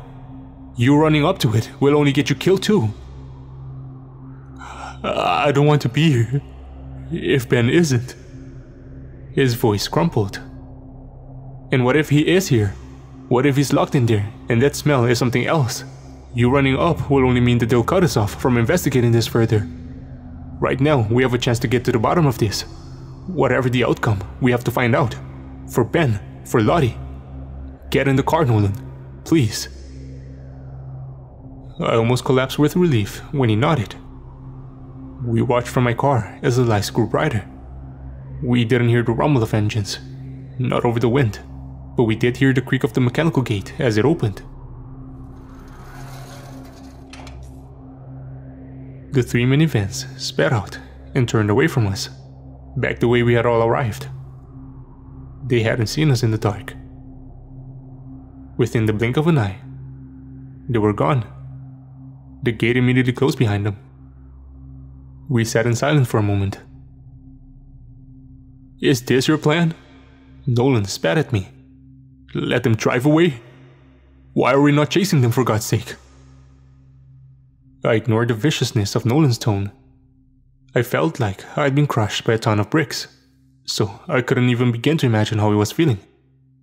I knew I needed to come up with a plan of action quickly, to keep him focused and sane. We can't chase them for the same reason we didn't on the way here. It's too obvious. We've only learned as much as we have because no one suspects we have the ability to track all this. But we do have the ability, together. Let's not lose it by acting rash. I might have an idea. Have you got any idea on you? Nolan scowled, but nodded. How about money? I asked. And can you drive? What are you on about? I have a credit card, not cash. And yes, I can drive. I don't understand what you... I think our best chances here are to split up. We'll drive to the nearest town or city if needs be. You can rent a car. I'll sign into the tracker app on your phone, and then you can follow them. By the time we've got everything sorted, they'll be a fair bit ahead. Just go where they go, stop where they stop. Note everything down that you see. There has to be a pattern, and that pattern could tell us a lot.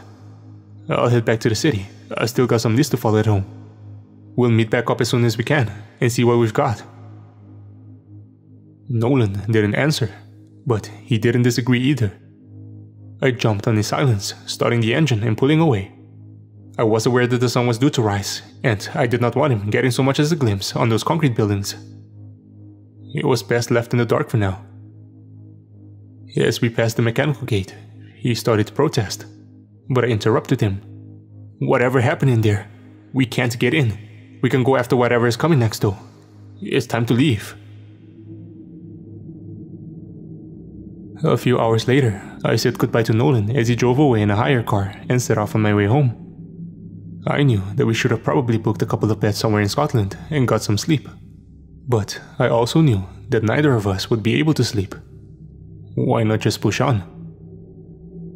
After a very long drive, I finally arrived back home.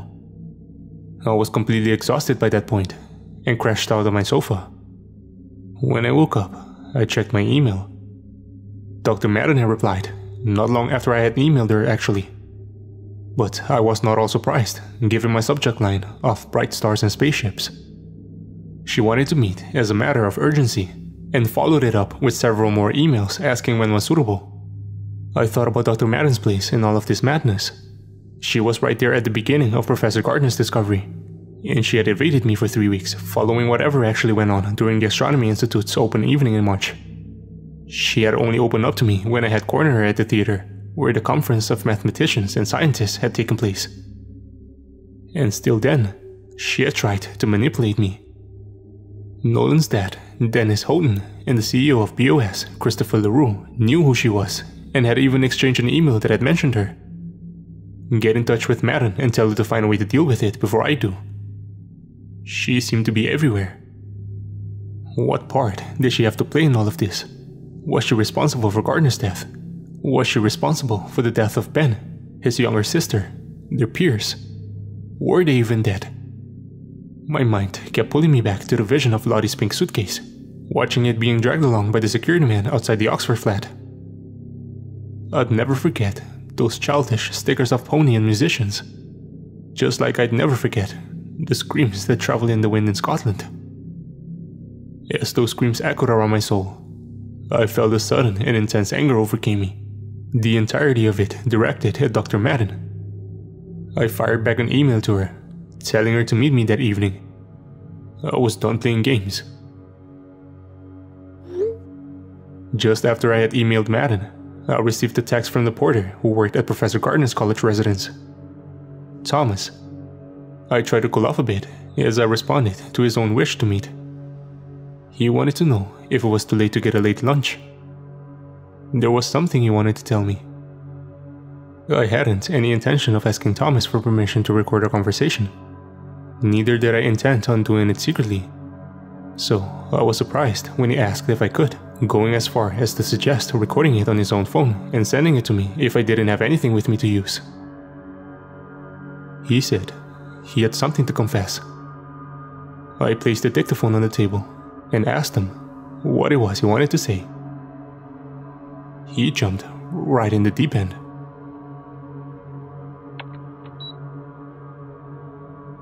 I think I may be responsible for the professor's death. Why do you think that, Thomas? I'll tell you, but first off, I need you to know that I would have never done anything I thought might cause Byrne harm. He was a dear friend of mine. I know that seems unlikely, the porter and the professor. But we had become friends when he tutored my daughter through the GCSEs many years ago. She's graduated from Durham University now. He was a brilliant man, and my wife and I were devastated when we realized his health was declining. When did you realize that? A long time ago. Gosh, it must have been at least 3 years now. It's a slow path, but devastating all the same. It started with him getting names confused, but we all do that, don't we? Then it was misplacing items, misunderstanding dates. It went from occasional mistakes to every day, very quickly. He was diagnosed with Alzheimer's a couple years ago, but over the last year, it's got particularly bad. He started getting his work mixed up, and that was when I knew he was very ill. That's one of my points. He was so ill, his specialist told me personally last month that it could come at any time. He didn't have any family, you see, so it all came through me. I knew it would be better for him to go into hospice, but this had been his home for so long. I couldn't bear to do it to him. Then he had that bad night at the telescope. What do you know about that night? He came home in such a state, talking about poles, stars, bursts. I didn't understand any of it. Dr. Madden came to see me the next day. Do you know Dr. Madden personally then? Oh yes, quite well actually. She studied here. I was a reporter too, if you can believe that. Well, I suppose you can. I'm no spring chicken. She studied on the Byrne. She and I didn't have a connection like Byrne and I. She didn't mix with the help, let's just say. But we knew each other well. What did she say when she came to see you? She was quiet, elusive, one might say. She wouldn't go into details, but she told me that the professor had discovered something of great importance. She was taking it up with those much more senior than her, even more than him, and she tried to get a statement from him, and then he had jumbled everything up. She needed him to keep calm. She said it was a matter of life and death on a great scale that we ensured he could communicate correctly. So, what did you both do? I'm ashamed now. I truly am. But we drugged him. It isn't how it sounds, I promise. It was a small amount of sedative. Dr. Madden had it measured out by a friend of hers. I just had to slip it into his port. I felt awful that first time, but she assured me it was fine. And it was. In fact, it worked. He was much more with it. Of course, as the weeks went by, he deteriorated. Not so long ago, Dr. Madden upped his dose. I questioned it, of course. She said, if I don't do this, then someone else will do something worse. I asked what she meant, but she wouldn't tell me. She just promised me that she was doing it for his own safety. I thought about this carefully while Thomas took a moment to have a drink. The email that Nolan had seen on his dad's computer suggested that this could be true. I needed to be careful that my anger at Dr. Madden didn't force me to put blame on her before I knew all the facts. And you trusted her? Yes, of course. She cared about Byrne very much. He was something of a father figure to her, I suppose. You trusted her enough to put a drug in his drink. Well, when the dosage was upped, I said I didn't feel comfortable doing it anymore. The port started being delivered. I didn't tell anybody what I knew. I just forgot about it, really. I suppose I wanted to forget. I'm so very sorry for it now. It's only when I read something yesterday in the news. A young girl died of it. Some man put it in her drink when she was in a bar. She was only 23, the same age as my Penny. When I saw the drug he used... hold on, I've written it down. Yes. Min. The news reporter said it was a horse tranquilizer. I was horrified. I feel like it's all my fault. Would he have lived on for years if it wasn't for me keeping quiet about all of it? You seem to be forgetting that it was Dr. Madden who asked her to do it. Dr. Madden did what she thought was right. She has been working on things that could change everything for all of us. If you believe that, then you must believe that what she did was right too. I'm not sure. I just know I felt horrendously guilty. I had to tell someone. Before. Before what, Thomas? I don't know what is going on here. I wouldn't even talk to you, but I needed to say something. All this silence can be a good thing. Dr. Madden. She doesn't like it when I do that. Dr. Madden and her colleagues have come together for something that will shape all of our futures. Do you know this from Dr. Madden herself? Not just her. The other porters too. We hear all sorts from our positions. So, what exactly is it that you've heard? It's just gossip, really. But there have been an unheard number of early retirements this summer. Not just from professors and lecturers, but from porters too. Everyone knows something is happening. No one knows what. But it's enough to send people home. Away from the bubble here. Away from the magic of this place. They're running home to be with their families. And what is it you want me to do with this information, Thomas? I don't know. Whatever you think is best. It isn't for me to decide. It isn't for me to hide either. I'm leaving tomorrow. I'm going to Australia with my wife and Penny. We're going to have a long, overdue holiday with my sister and a partner. I just couldn't cope with leaving without getting this off my chest. Please, think negatively of me if you will, for acting so blindly. But Dr. Madden, she was just doing what she could to help Byrne, and all the rest of us. I'm sure of it. It's not really for me to judge, Thomas. Well, what a revelation. So, it was indeed Dr. Madden who was drugging Professor Gardner. Did that lead to his death? It's questionable. Just before I met up with Thomas, had he simply emailed me that information, I would have been sure that Dr. Madden had cruel intention behind anything she was up to. Thomas spoke with honesty and integrity though, and I trusted his opinion of Dr. Madden. Don't get me wrong, this doesn't mean I believe that she's innocent as Thomas seems to think. But I do believe that he thinks everything he said about her is true. And that means something. I've just had a text from Nolan. Bizarrely, he's at the shipport in Dover. He must have been driving for the entire day. I'm surprised he didn't fall asleep at the wheel. There's no sign of the minibus, he says. Just loads a ferry on their way away from England. He's booked a hotel for the night, so he's going to get some sleep. Then head back to the city. I really got to wrap this up for now though, as I must sleep before I meet Dr. Madden. I'll update you as soon as I can. What with my interview with Madden and Nolan's tracking information tomorrow, perhaps we'll know more.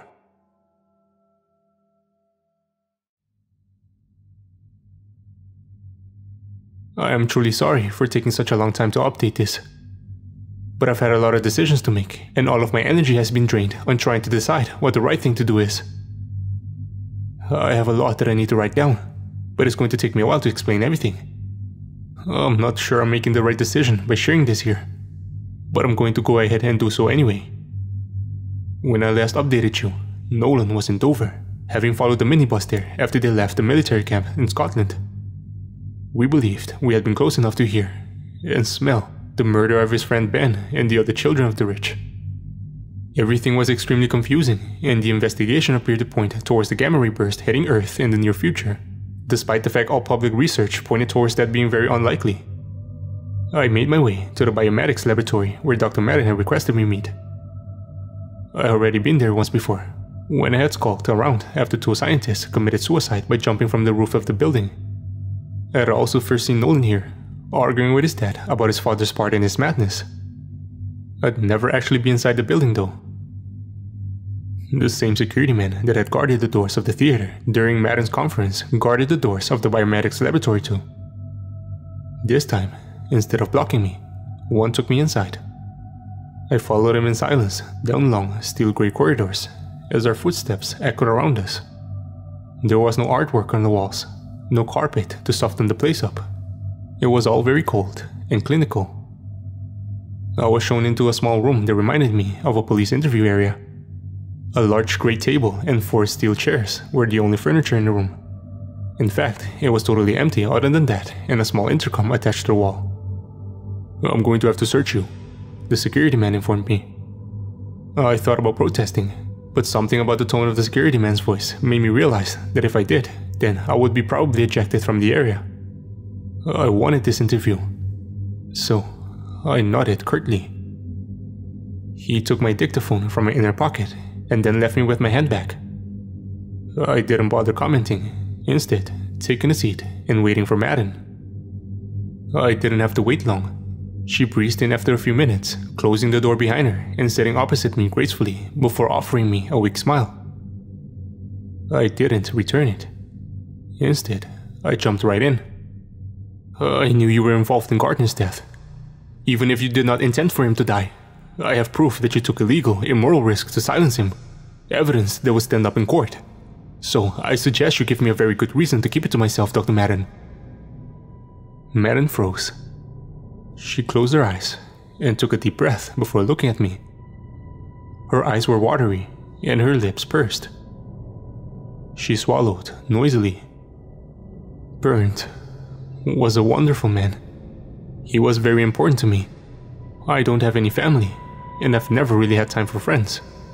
He meant so much, and I am utterly distraught that he's gone. "He isn't simply gone though, is he?" I snapped. "I'm not interested in attending a pity party, Doctor. I want more." I watched the look of defeat wash over Madden's face, and I realized that I was in control here. I had her. "Okay," she said. "I'm going to tell you what's going on." She tensed suddenly as the door opened. Madden and I turned towards it, and I was surprised to see her shrink slightly as she watched Christopher LaRue enter the room before abruptly standing up to greet him. It was almost as though his very presence frightened her. I, on the other hand, was curious. I'd heard so much about him, and of course I'd seen him on the news here and there. Though it was quite private, whenever he did go out to public affairs, the press went wild for him. Why was he here? Was I that important? I also stood, for no other reason than conformity. He smiled at Dr. Madden, but it didn't quite reach his eyes. "I'm going to be sitting on this one, Maria. Please continue." He didn't even glance in my direction, let alone ask if I was okay with him joining us. I had known he was a reasonably attractive man, having seen pictures of him in the press a few times. But in the flesh, he seemed breathtaking. It wasn't that he was stunningly handsome, but there was something about his presence too. He took control of the room by simply being in it. He was tall, quite a bit taller than me, at least 6'2". He towered over Madden, but perhaps that was more because she seemed to shrink in his presence. I hadn't noticed her seeming so small before. I didn't let his being there intimidate me though, and I certainly didn't fall over my feet because there was such a powerful man in the same room as me. I turned on my heel and sat back down, pretending his presence didn't make any difference to me. It did though. The atmosphere in the room had completely shifted. What power I had held over Madden just moments before had been transferred to LaRue. In actual fact, his being there made my heart pounding with nervous anticipation. Out of the corner of my eye, I saw him watching Madden closely. He shooed her away from him, and she scurried off back to the table. He strode over and took a seat next to her. I was suddenly the one in the hot seat. I was shocked by the change in attitude from Madden. She had gone from open and emotional to on edge and scared. Her fear was contagious. But I decided not to allow LaRue's presence to affect me in any way, especially in the almost embarrassing way that it was affecting Madden. I sat up straight, relaxed my shoulders, and snapped at Madden. I want you to tell me everything you know. I risked a glance at LaRue, and to my utter bewilderment, I saw he was leaning back into his chair with his eyes closed. He was so peaceful that he could have been taking a nap, but I had a strong feeling that he was listening very intently. In fact, I could see the hint of a smile on the corners of his lips, possibly in response to my fierce confrontation. Madden didn't say anything. Instead, looked at him desperately, waiting for direction. After a moment, he nodded slightly. He had given her permission to speak. She fidgeted in her seat, clearly uncomfortable, but resigned. She cleared her throat and began. Miss Bennett, I believe you already know a section of what I know, but for clarity's sake, I'm going to explain as clearly as I am able to. As you're already aware, my dear friend Burnt discovered a pattern in the skies back in March that suggested his theory about gamma ray burst patterns was a lot more accurate than he and his partner originally believed. He'd claimed he had observed similar patterns a few times over recent years, but they appeared to be false calls. He was very poorly, and his mind was failing, let's say. This time though, his distress made me give it a second look, and I did indeed see a glimpse of the pattern that he had predicted. I alerted a team of some of the best astrophysicists in the world, and we met in Hawaii to further explore Burns' pattern. Well, it seemed it was there, and it was happening a lot more regularly than even Burns was expecting. It didn't suggest humanity was about to be obliterated though, which was what Burns kept shouting out to anybody who would listen. It was very upsetting watching him deteriorate that way, especially because it didn't matter how many times I told him that he and Karl, his partner, had been correct all along. He just couldn't remember it. It should have been a wonderful moment for him, but instead, he just got more and more confused. Madden took a moment, and I watched her closely as sadness and regret filtered through her professional expression. Yet again, my attitude towards her softened. Her voice was a little choked up as she continued. The pattern enabled us to predict that even though a gamma ray burst is highly likely to occur when the stars of a nearby binary orbit collide, it is still unlikely to collide with the planet. But the pattern Burns predicted is very interesting indeed, and opens up a great number of things for mathematicians to decipher and for astrophysicists to predict. The fact that we now believe that we know that a ray will burst from the stars, even though we currently believe it's unlikely to hit Earth, has intensified the chances that life here will cease to exist. And it is something to worry about, absolutely, because it isn't going to happen in hundreds of thousands of years as previously predicted. It will happen between 200 and 300 years from now. In the meantime, there is a very real and serious concern that will absolutely lead to the end of life on Earth. Climate change. We are at the beginning of the end. One way or another, the end of life on Earth will be seen in the next 300 years. Madden paused, waiting for me to gasp in horror or faint, I suppose. Instead, I nodded thoughtfully. So, I said, what are you going to do about it? Madden shook her head, perplexed by my lack of terror perhaps. I watched LaRue, still with his eyes closed, smile again. Well, she continued, there is only one option. We leave Earth, we colonize elsewhere. It's been the aim for many years now, and it's the only way forward for mankind, by building a ship. An ark, you can think of it as. We can try and rescue a large quantity of people from all over the world, and we can survive elsewhere while the planet dies off. Of course, not everyone will be able to go, but many will. How many people are you expecting to move? I asked, confused by the whole thing. It seemed even more unreal now than it had days ago. There was something not right about this whole theory. Several thousand. A sadly small quantity. But it's all we can do. We've had to fight to raise the money just for them. Is that why you told Ben and Lottie's parents that they would have to be kept away until it was time to leave? I interrupted. Scarcity marketing? The parents can go, but the kids can? They would sell everything they own to ensure the continuation of the line. How much did they pay for the ticket out of here? I hissed at Madden. The amount is irrelevant, she answered. You need to understand that without the sale of the tickets, there would be no way we can afford to build this ship. No way. We would all just die here, together. How do you expect to transport the chosen ones? How would you govern a new civilization? Could you even feed them all? The whole thing seems preposterous. I laughed. Well, that's where the technology Mr. LaRue and the other shareholders at BOS have been working on comes in. This isn't new to Mr. LaRue. She turned to him, clearly wanting him to help her out. But he didn't open his eyes. So he already had this tech ready. I spoke as though he wasn't in the room, even though Madden seemed to be losing her grip on everything simply because he was sat next to her. Her strong reaction surprised me. Why did this man terrify her so much? She cleared her throat again. Miss Bennett, Mr. LaRue has been working on this for a long time. He was one of the earlier modern scientists to start talking about the importance of action in the face of climate change. He was very vocal indeed.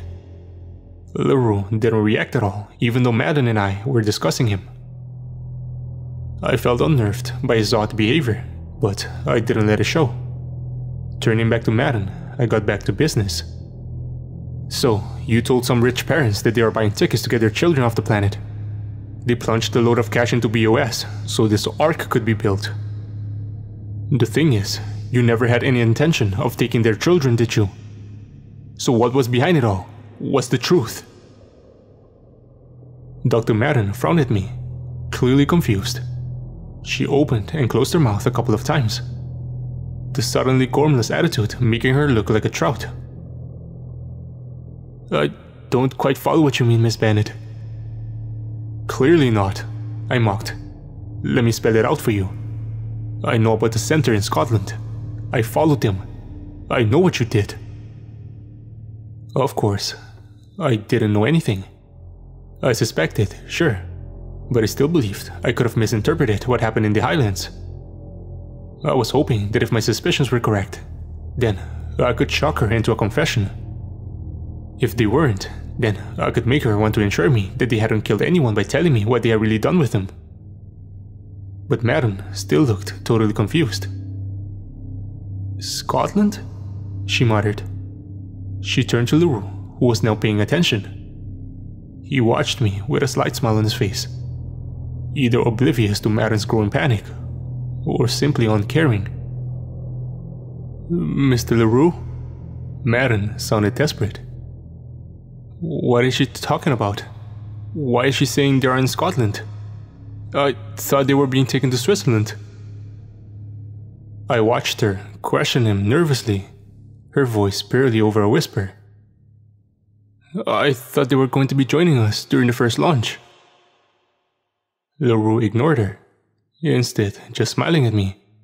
He was acting as though Madden wasn't in the room, as it seemed to push her into a level of hysteria. Mr. LaRue, I'm going to have to insist you explain to me what Miss Bennett is talking about, she cried. I watched LaRue's eyes flash from playful to fierce faster than I could blink. He looked straight at Madden with a complete deadspan stare. She visibly shrank away from him and shook her head apologetically. Sorry, Mr. LaRue. I lost myself for a moment there. I'm sorry. He raised a hand quickly, and Madden jumped out her skin, but he simply pressed a button on the intercom. Maria is feeling a little bit overwhelmed, he said smoothly to whoever was listening on the other end, his relaxed voice a contrast to Madden's panicked one. She needs some time away. Then he leans back into his chair and closed his eyes again. I watched Madden freeze in absolute terror as her eyes went white as saucers. I noticed that she began to tremble. As I watched, my own heart was hammering in my chest, but I refused to let fear overwhelm me. Unfortunately, Madden seemed unable to do the same. Please, Mr. LaRue, it's okay. I'm calm. I promise. I'm sorry. I'm so sorry. I was just a bit confused. Of course, whatever is going on will be completely justified. It was foolish of me to think I would be involved with every step. I just misunderstood. Please, listen.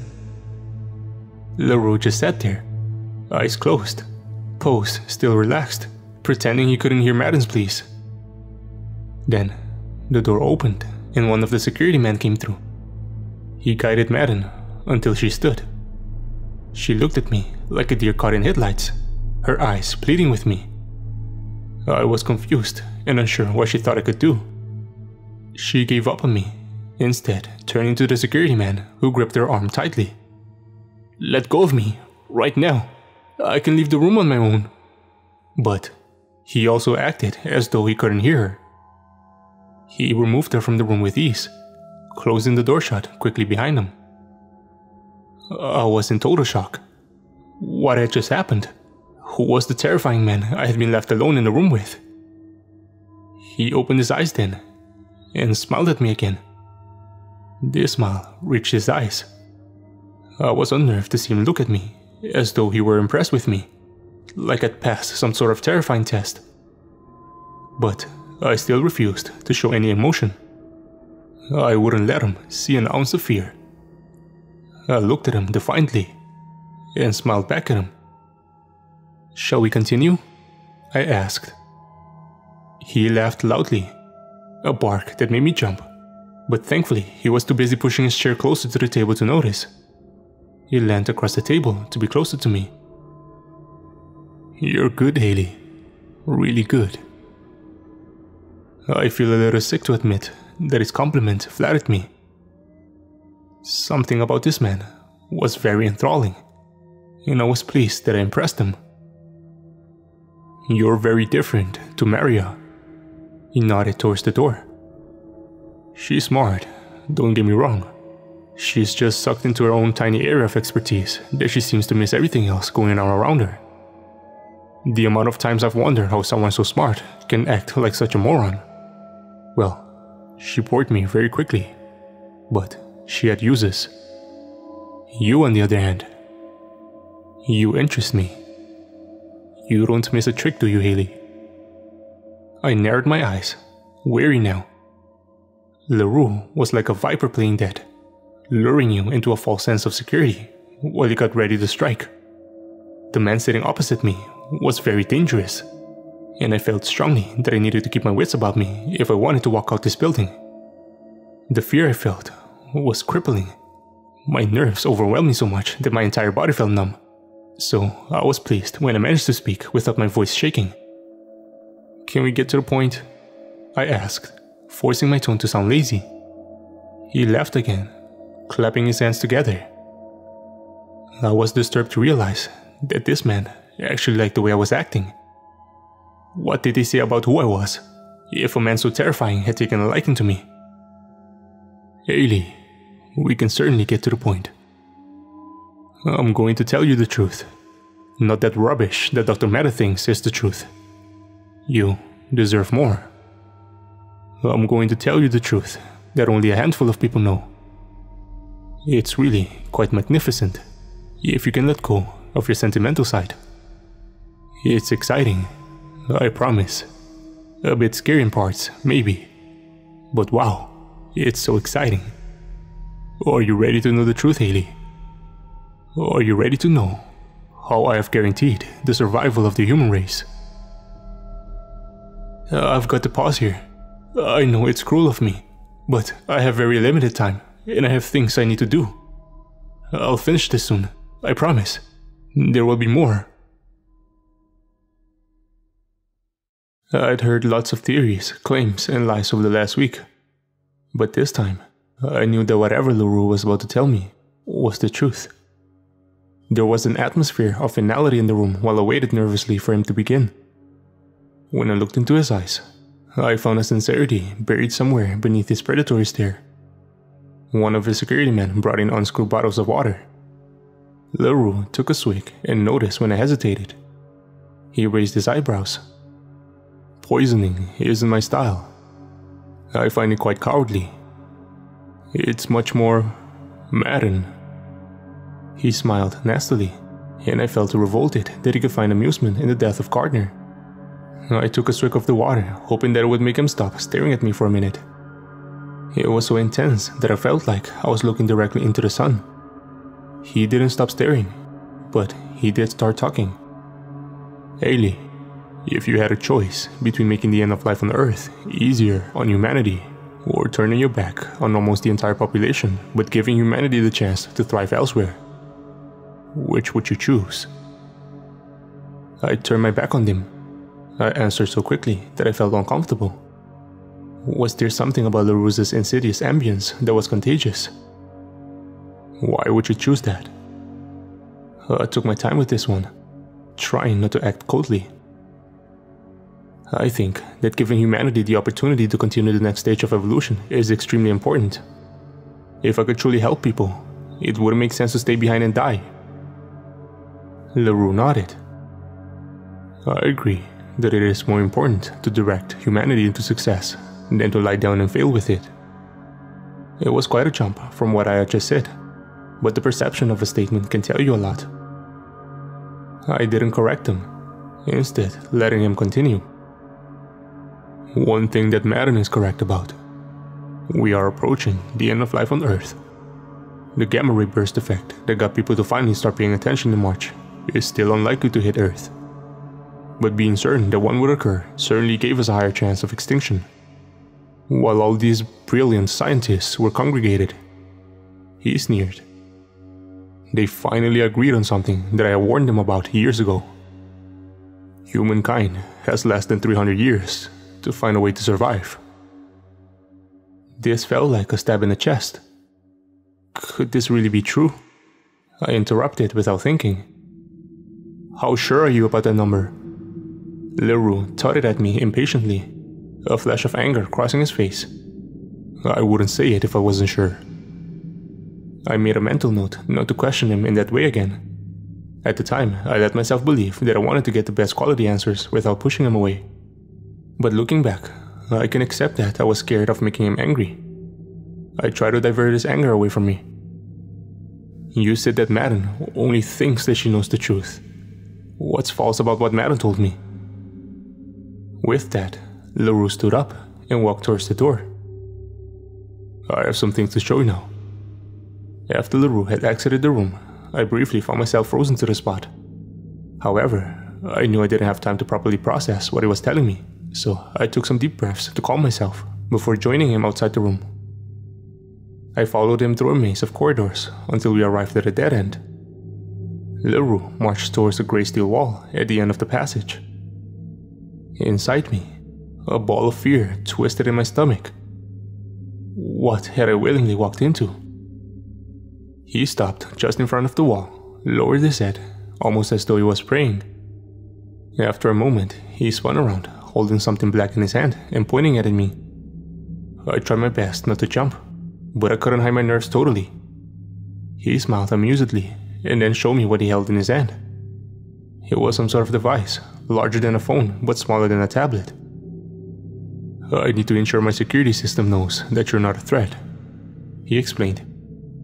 You can leave it if you want. We can see what happens. He had a wicked glint in his eye as he suggested this.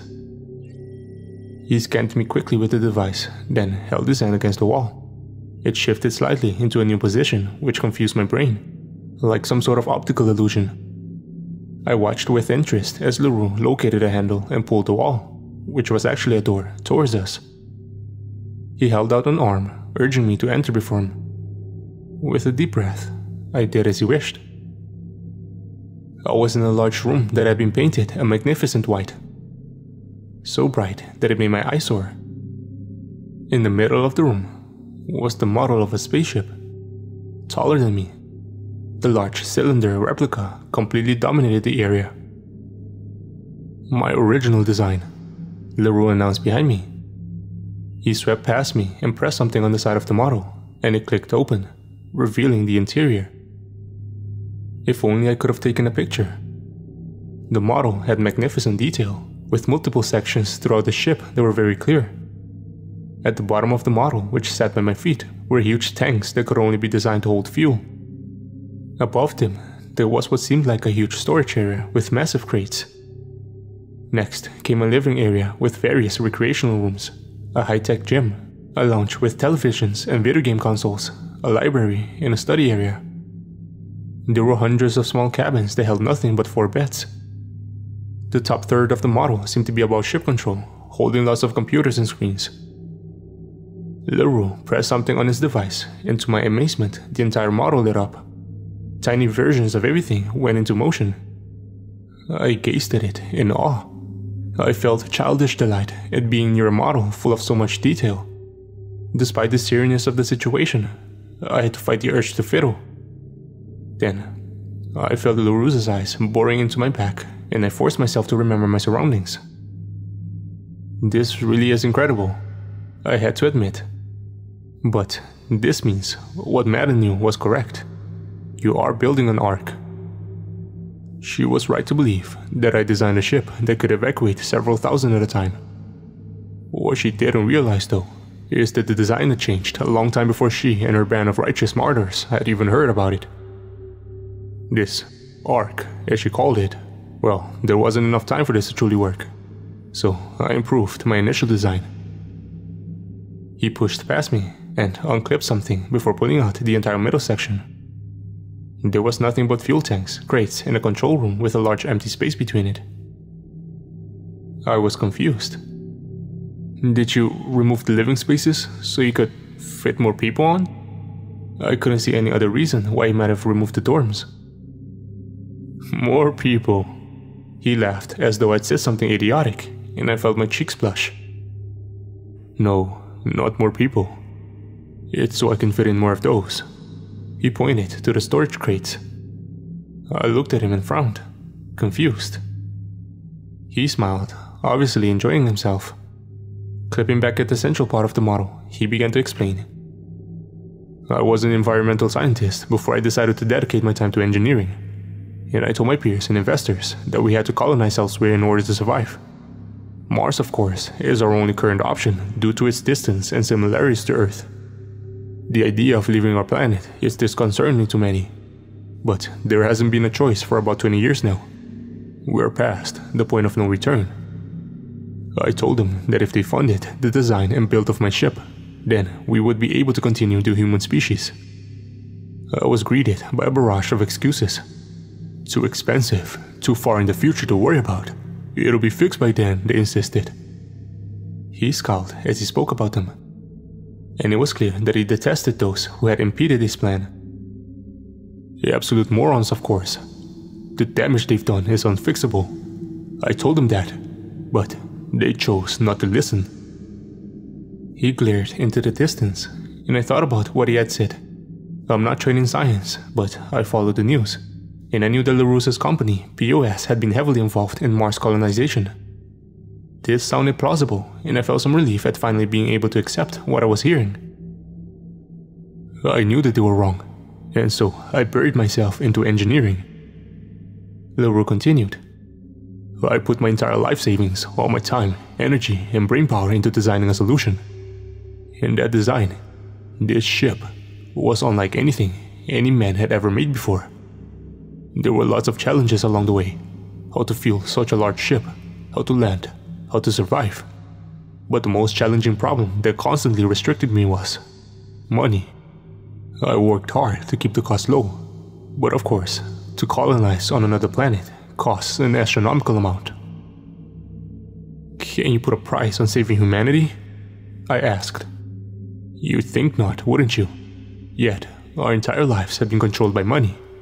The end of humanity is being caused by our endless need to profit, and our escape had been restricted by its lack of currency payback.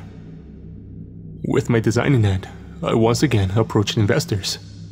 I told them if they started investing now, then we could have several of my ships ready for when the time came. We could save tens of thousands. And they said no.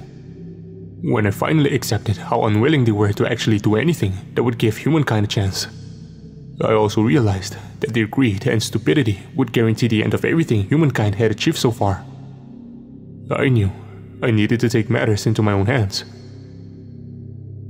We made for a door on the other end of the room. I followed him quickly, eager to hear more. I bumped into him when he stopped abruptly, turning and scanning me with his device again. He showed me the screen lazily, and I saw the measurements of my vitals. "Why do you need to know this?" I asked sharply, feeling slightly violated. "This next room is dangerous. I couldn't allow anybody in an unpredictable state through this door." He also scanned himself, and I peered over, noticing his measurements were lower than mine. Seeming satisfied, he opened the door, and my mind was totally distracted from everything. We entered a huge warehouse, and everywhere I looked, something was happening. Constant movement, noise, action. But from what I could tell, there wasn't a soul in there other than LaRue and I. Everything was mechanical. LaRue turned to me, watching me to try and take everything in. "In this room, you are looking at the future of mankind. This is my life's work, and it is the only chance humanity has." He smiled widely as he told me this, and his attitude sent a shiver down my back. LaRue walked swiftly through the large warehouse, and I followed closely behind. When all this business with Gardner's pattern happened, LaRue continued, "Our rich investors finally accepted that the end was much closer than they'd allowed themselves to believe.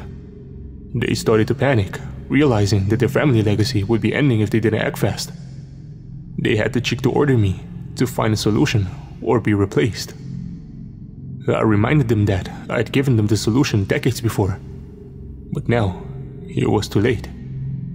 They told me to abandon my idea of multiple ships and concentrate on just three. 3 ships that would leave over the next 5 years and ensure their precious offspring would be the first lines to colonize our only chance of survival. I told them there was no guarantee that enough money could be raised after the first ship left, as it was likely to cause a significant shift in the economy. They didn't care, as long as their own had left Earth. Kept them on that ship. They ordered me. I'd spent years working on these magnificent designs by then." He held his arms out at the machines surrounding us. To my left was a selection of robotic arms, building what appeared to be a small cave-like shelters at a high speed. To my right was a large drill that moved so fast it looked motionless. It wasn't until LaRue pressed something on his device that it slowed down, and I realized it had been moving.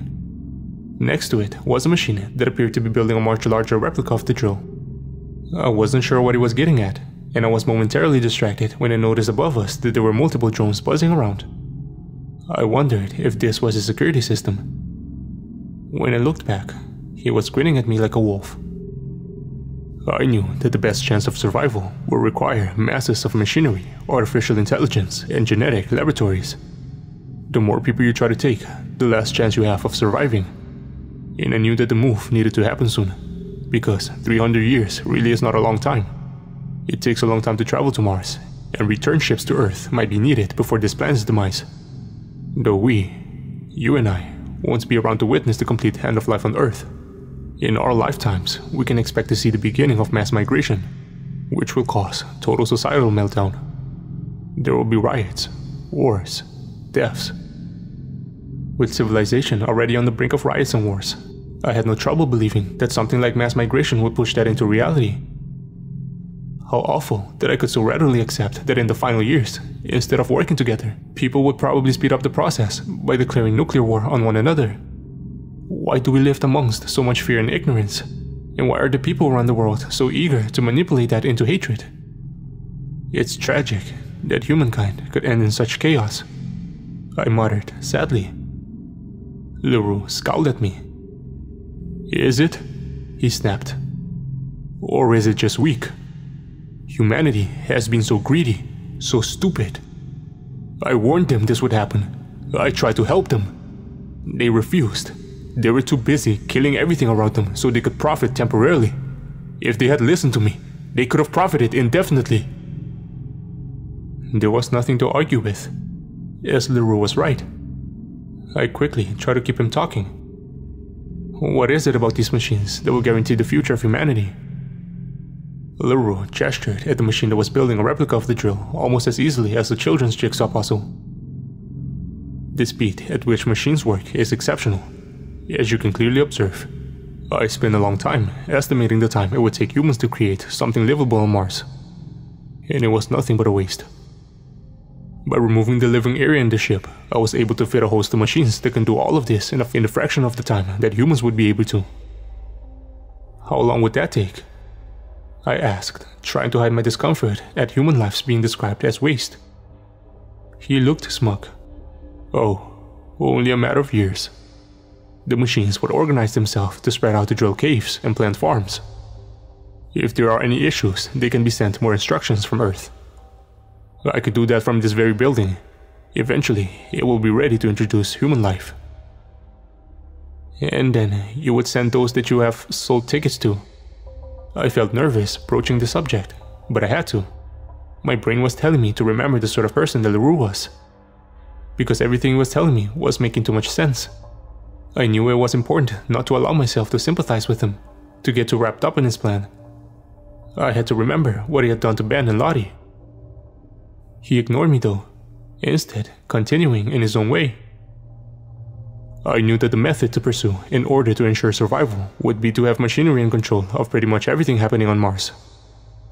We have one ship built already, waiting in a secret location, but we'll need 3, another to take more machinery, more technology, and a last one to take the only humans who will survive. So you sold tickets onto the ship? I pressed again, determined to get a response. Why? To raise money to build them? Yes, and to make people work towards its success. People generally have no interest in something, however important, unless it involves them or their families. Humans are such selfish creatures. Misleading them was absolutely necessary. I found myself becoming increasingly frustrated with Leroux. What's the point in showing me all of this if you're just going to speak in riddles? My voice had risen slightly, and my anger was showing.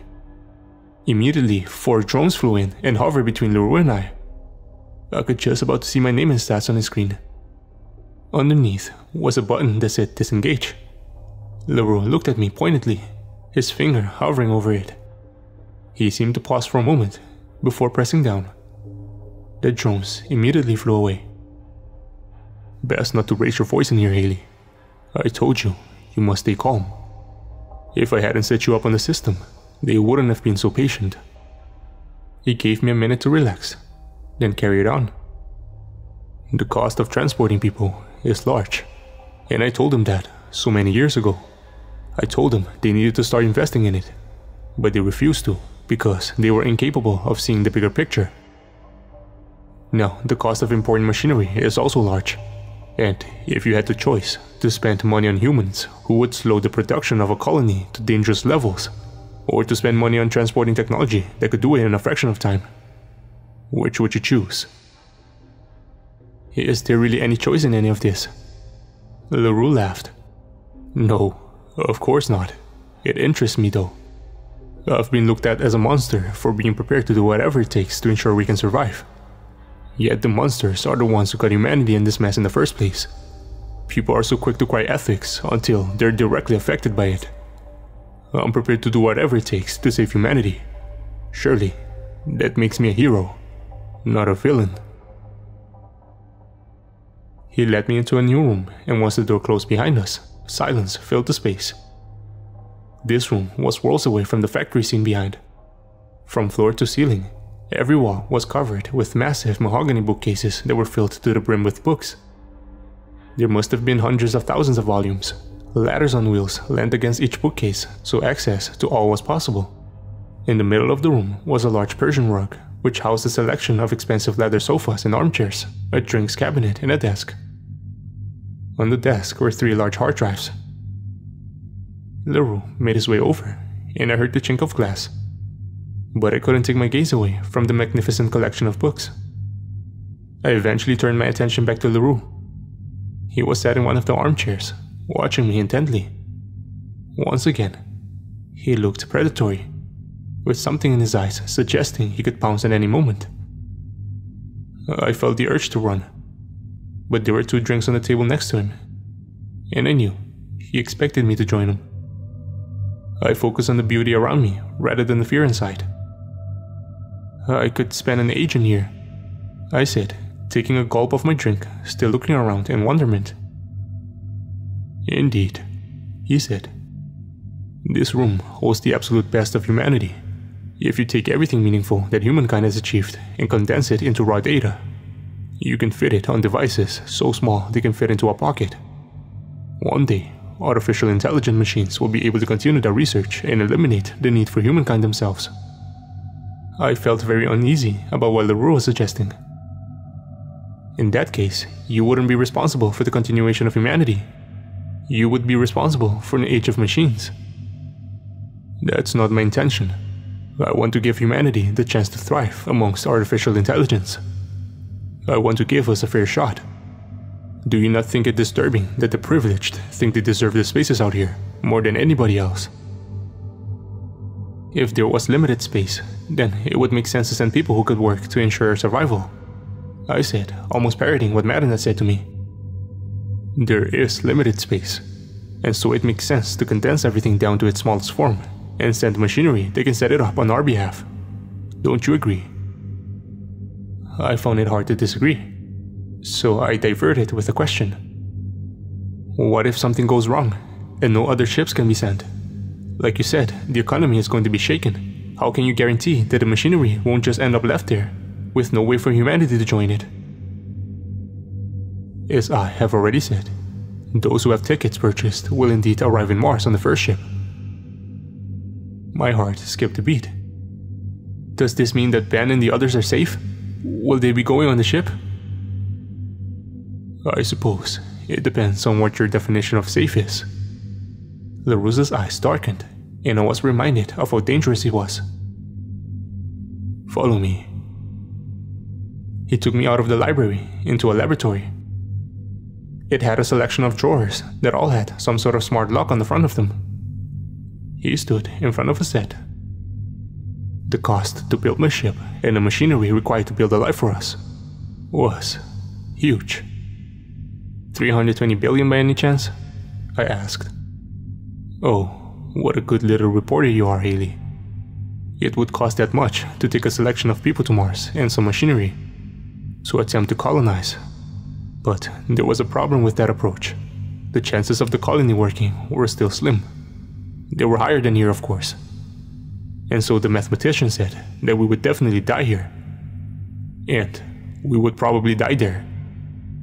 The collection of academics decided it was worth it, simply because it was the only chance. It was risk it or die out, quite simply.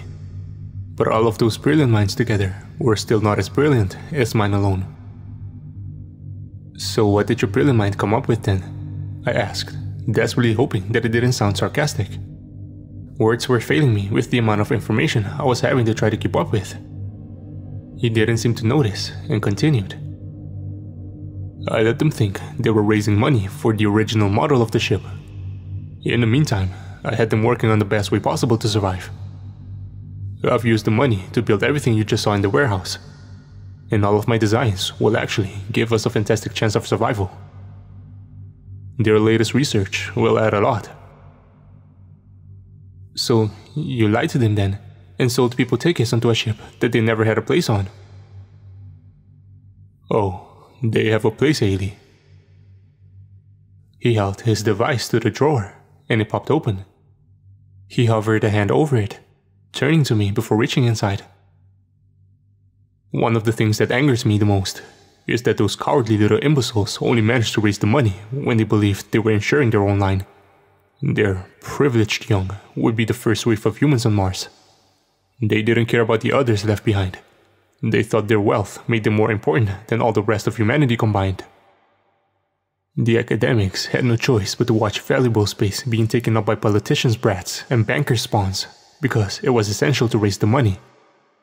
However, I found an alternative solution, which fulfilled my promises without compromising the chances of humanity's survival. He pulled out a small glass case from inside the door and looked at me expectantly. "What is it?" I said, completely lost. "It's Ben." He grinned. I frowned at him, scared and confused. I didn't say anything. He rolled his eyes and explained. "This is the very essence of Ben, his entire DNA. Look how little space he takes." He looked at me, and I honestly think he thought I would smile back at him. That was one of the things that scared me the most. When I didn't, he carried on regardless. Ben, with countless others, will slip into the ship amongst the things that actually matter. Like mice in a mansion. They won't require sustaining, nannying, counseling. They won't decay whilst waiting for the perfect circumstances to thrive in. When the new colony is habitable, the machines will make them. Whether that is in 5 years or 100 years. You see, I am taking them all away from this dying planet. I am taking them on the first ship. I'm giving them exactly what I sold them.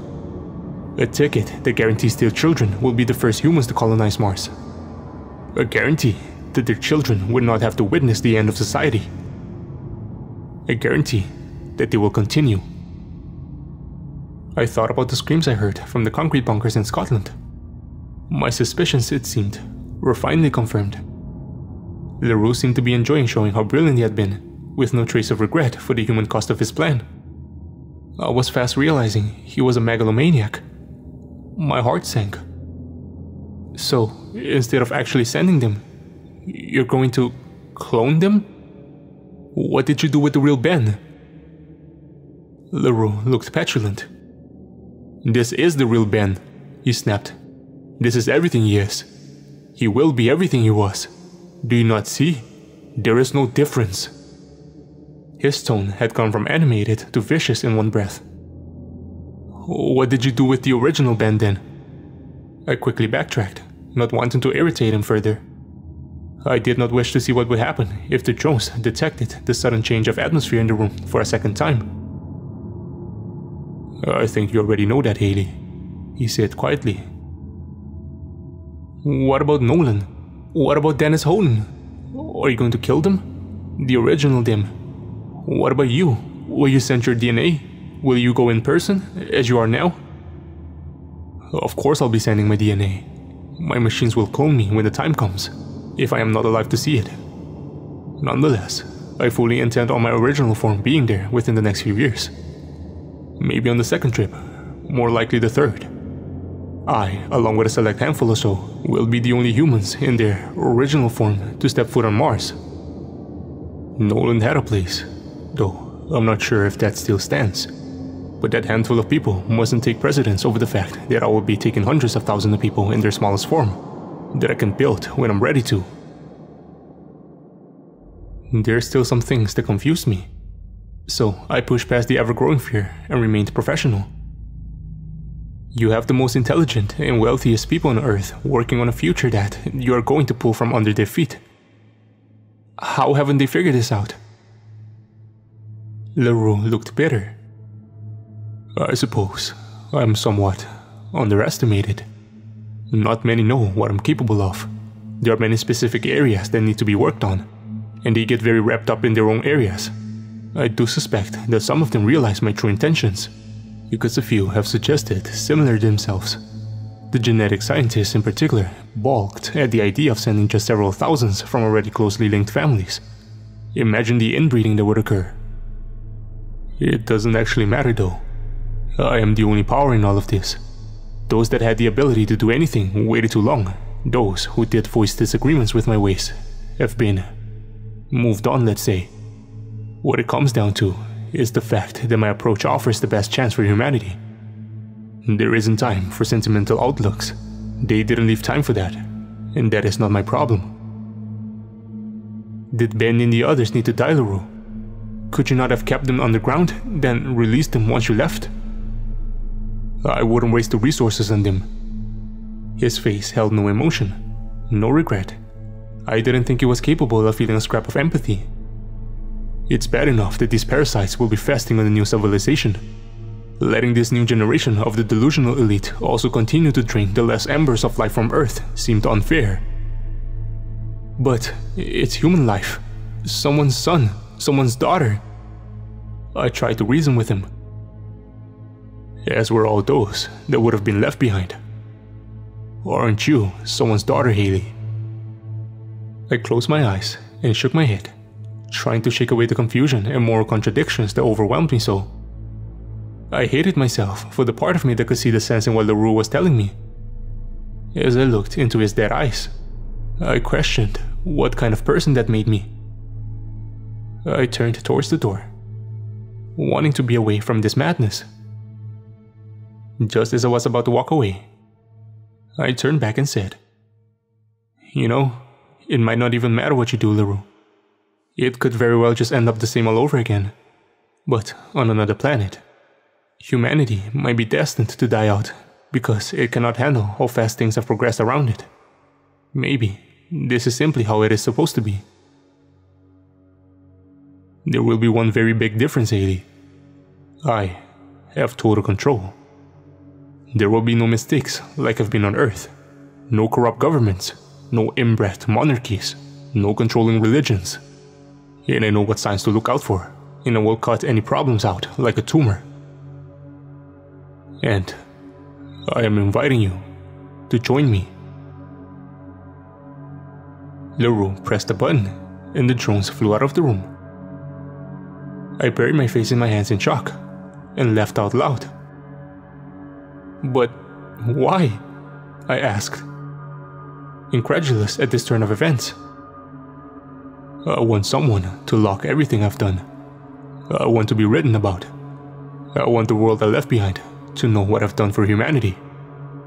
I want them to read it and weep. I want my achievements to be recorded. I want to go down in history, here on Earth, and on Mars too." I opened my mouth to try and speak, but couldn't. I didn't know what to think, let alone say. LaRue held his hands up. "I'm handing you the best choice of opportunities that a journalist could dream of. You can stay here. You'll witness the beginning of the end of civilization and get to break the story of how the world will end and my intentions for a future. Once I've gone there, there will be no more press blockers. You will be free to report. Or, you can pick the wild card. You can shadow me for the remaining time here, spending the days recording the work I'm doing and the nights learning to understand it. You can leave with me when the time comes. You can continue studying and recording throughout the journey. Then, you will start a new life on Mars. With me." I must have grimaced, because he laughed. "Don't flatter yourself, Haley. I am in no way attracted to you. This is strictly academic." He waved towards the doors then, as though he was showing me a way. "You have enough information now. It's time to leave. You have until next month to make your decision."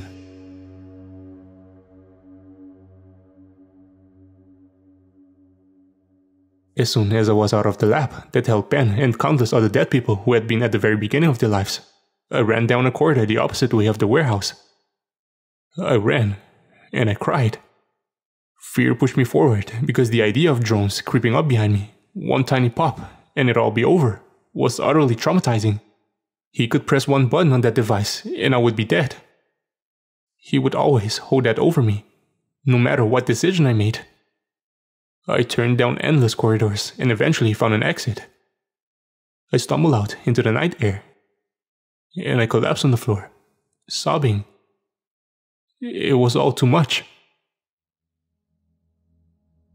That was nearly 2 weeks ago. I'm sorry for being so flaky with my uploads. As you can imagine, I've had a lot to think about. In many ways, my hands are still tied. The police, government and press are no good because LaRue has too much power.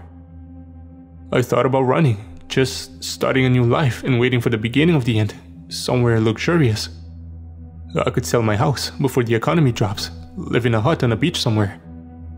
But the entire world is going to change, be it from the economy or the beginning of climate change. There won't be any escaping this. Not for any of us. I'm strongly considering his offer.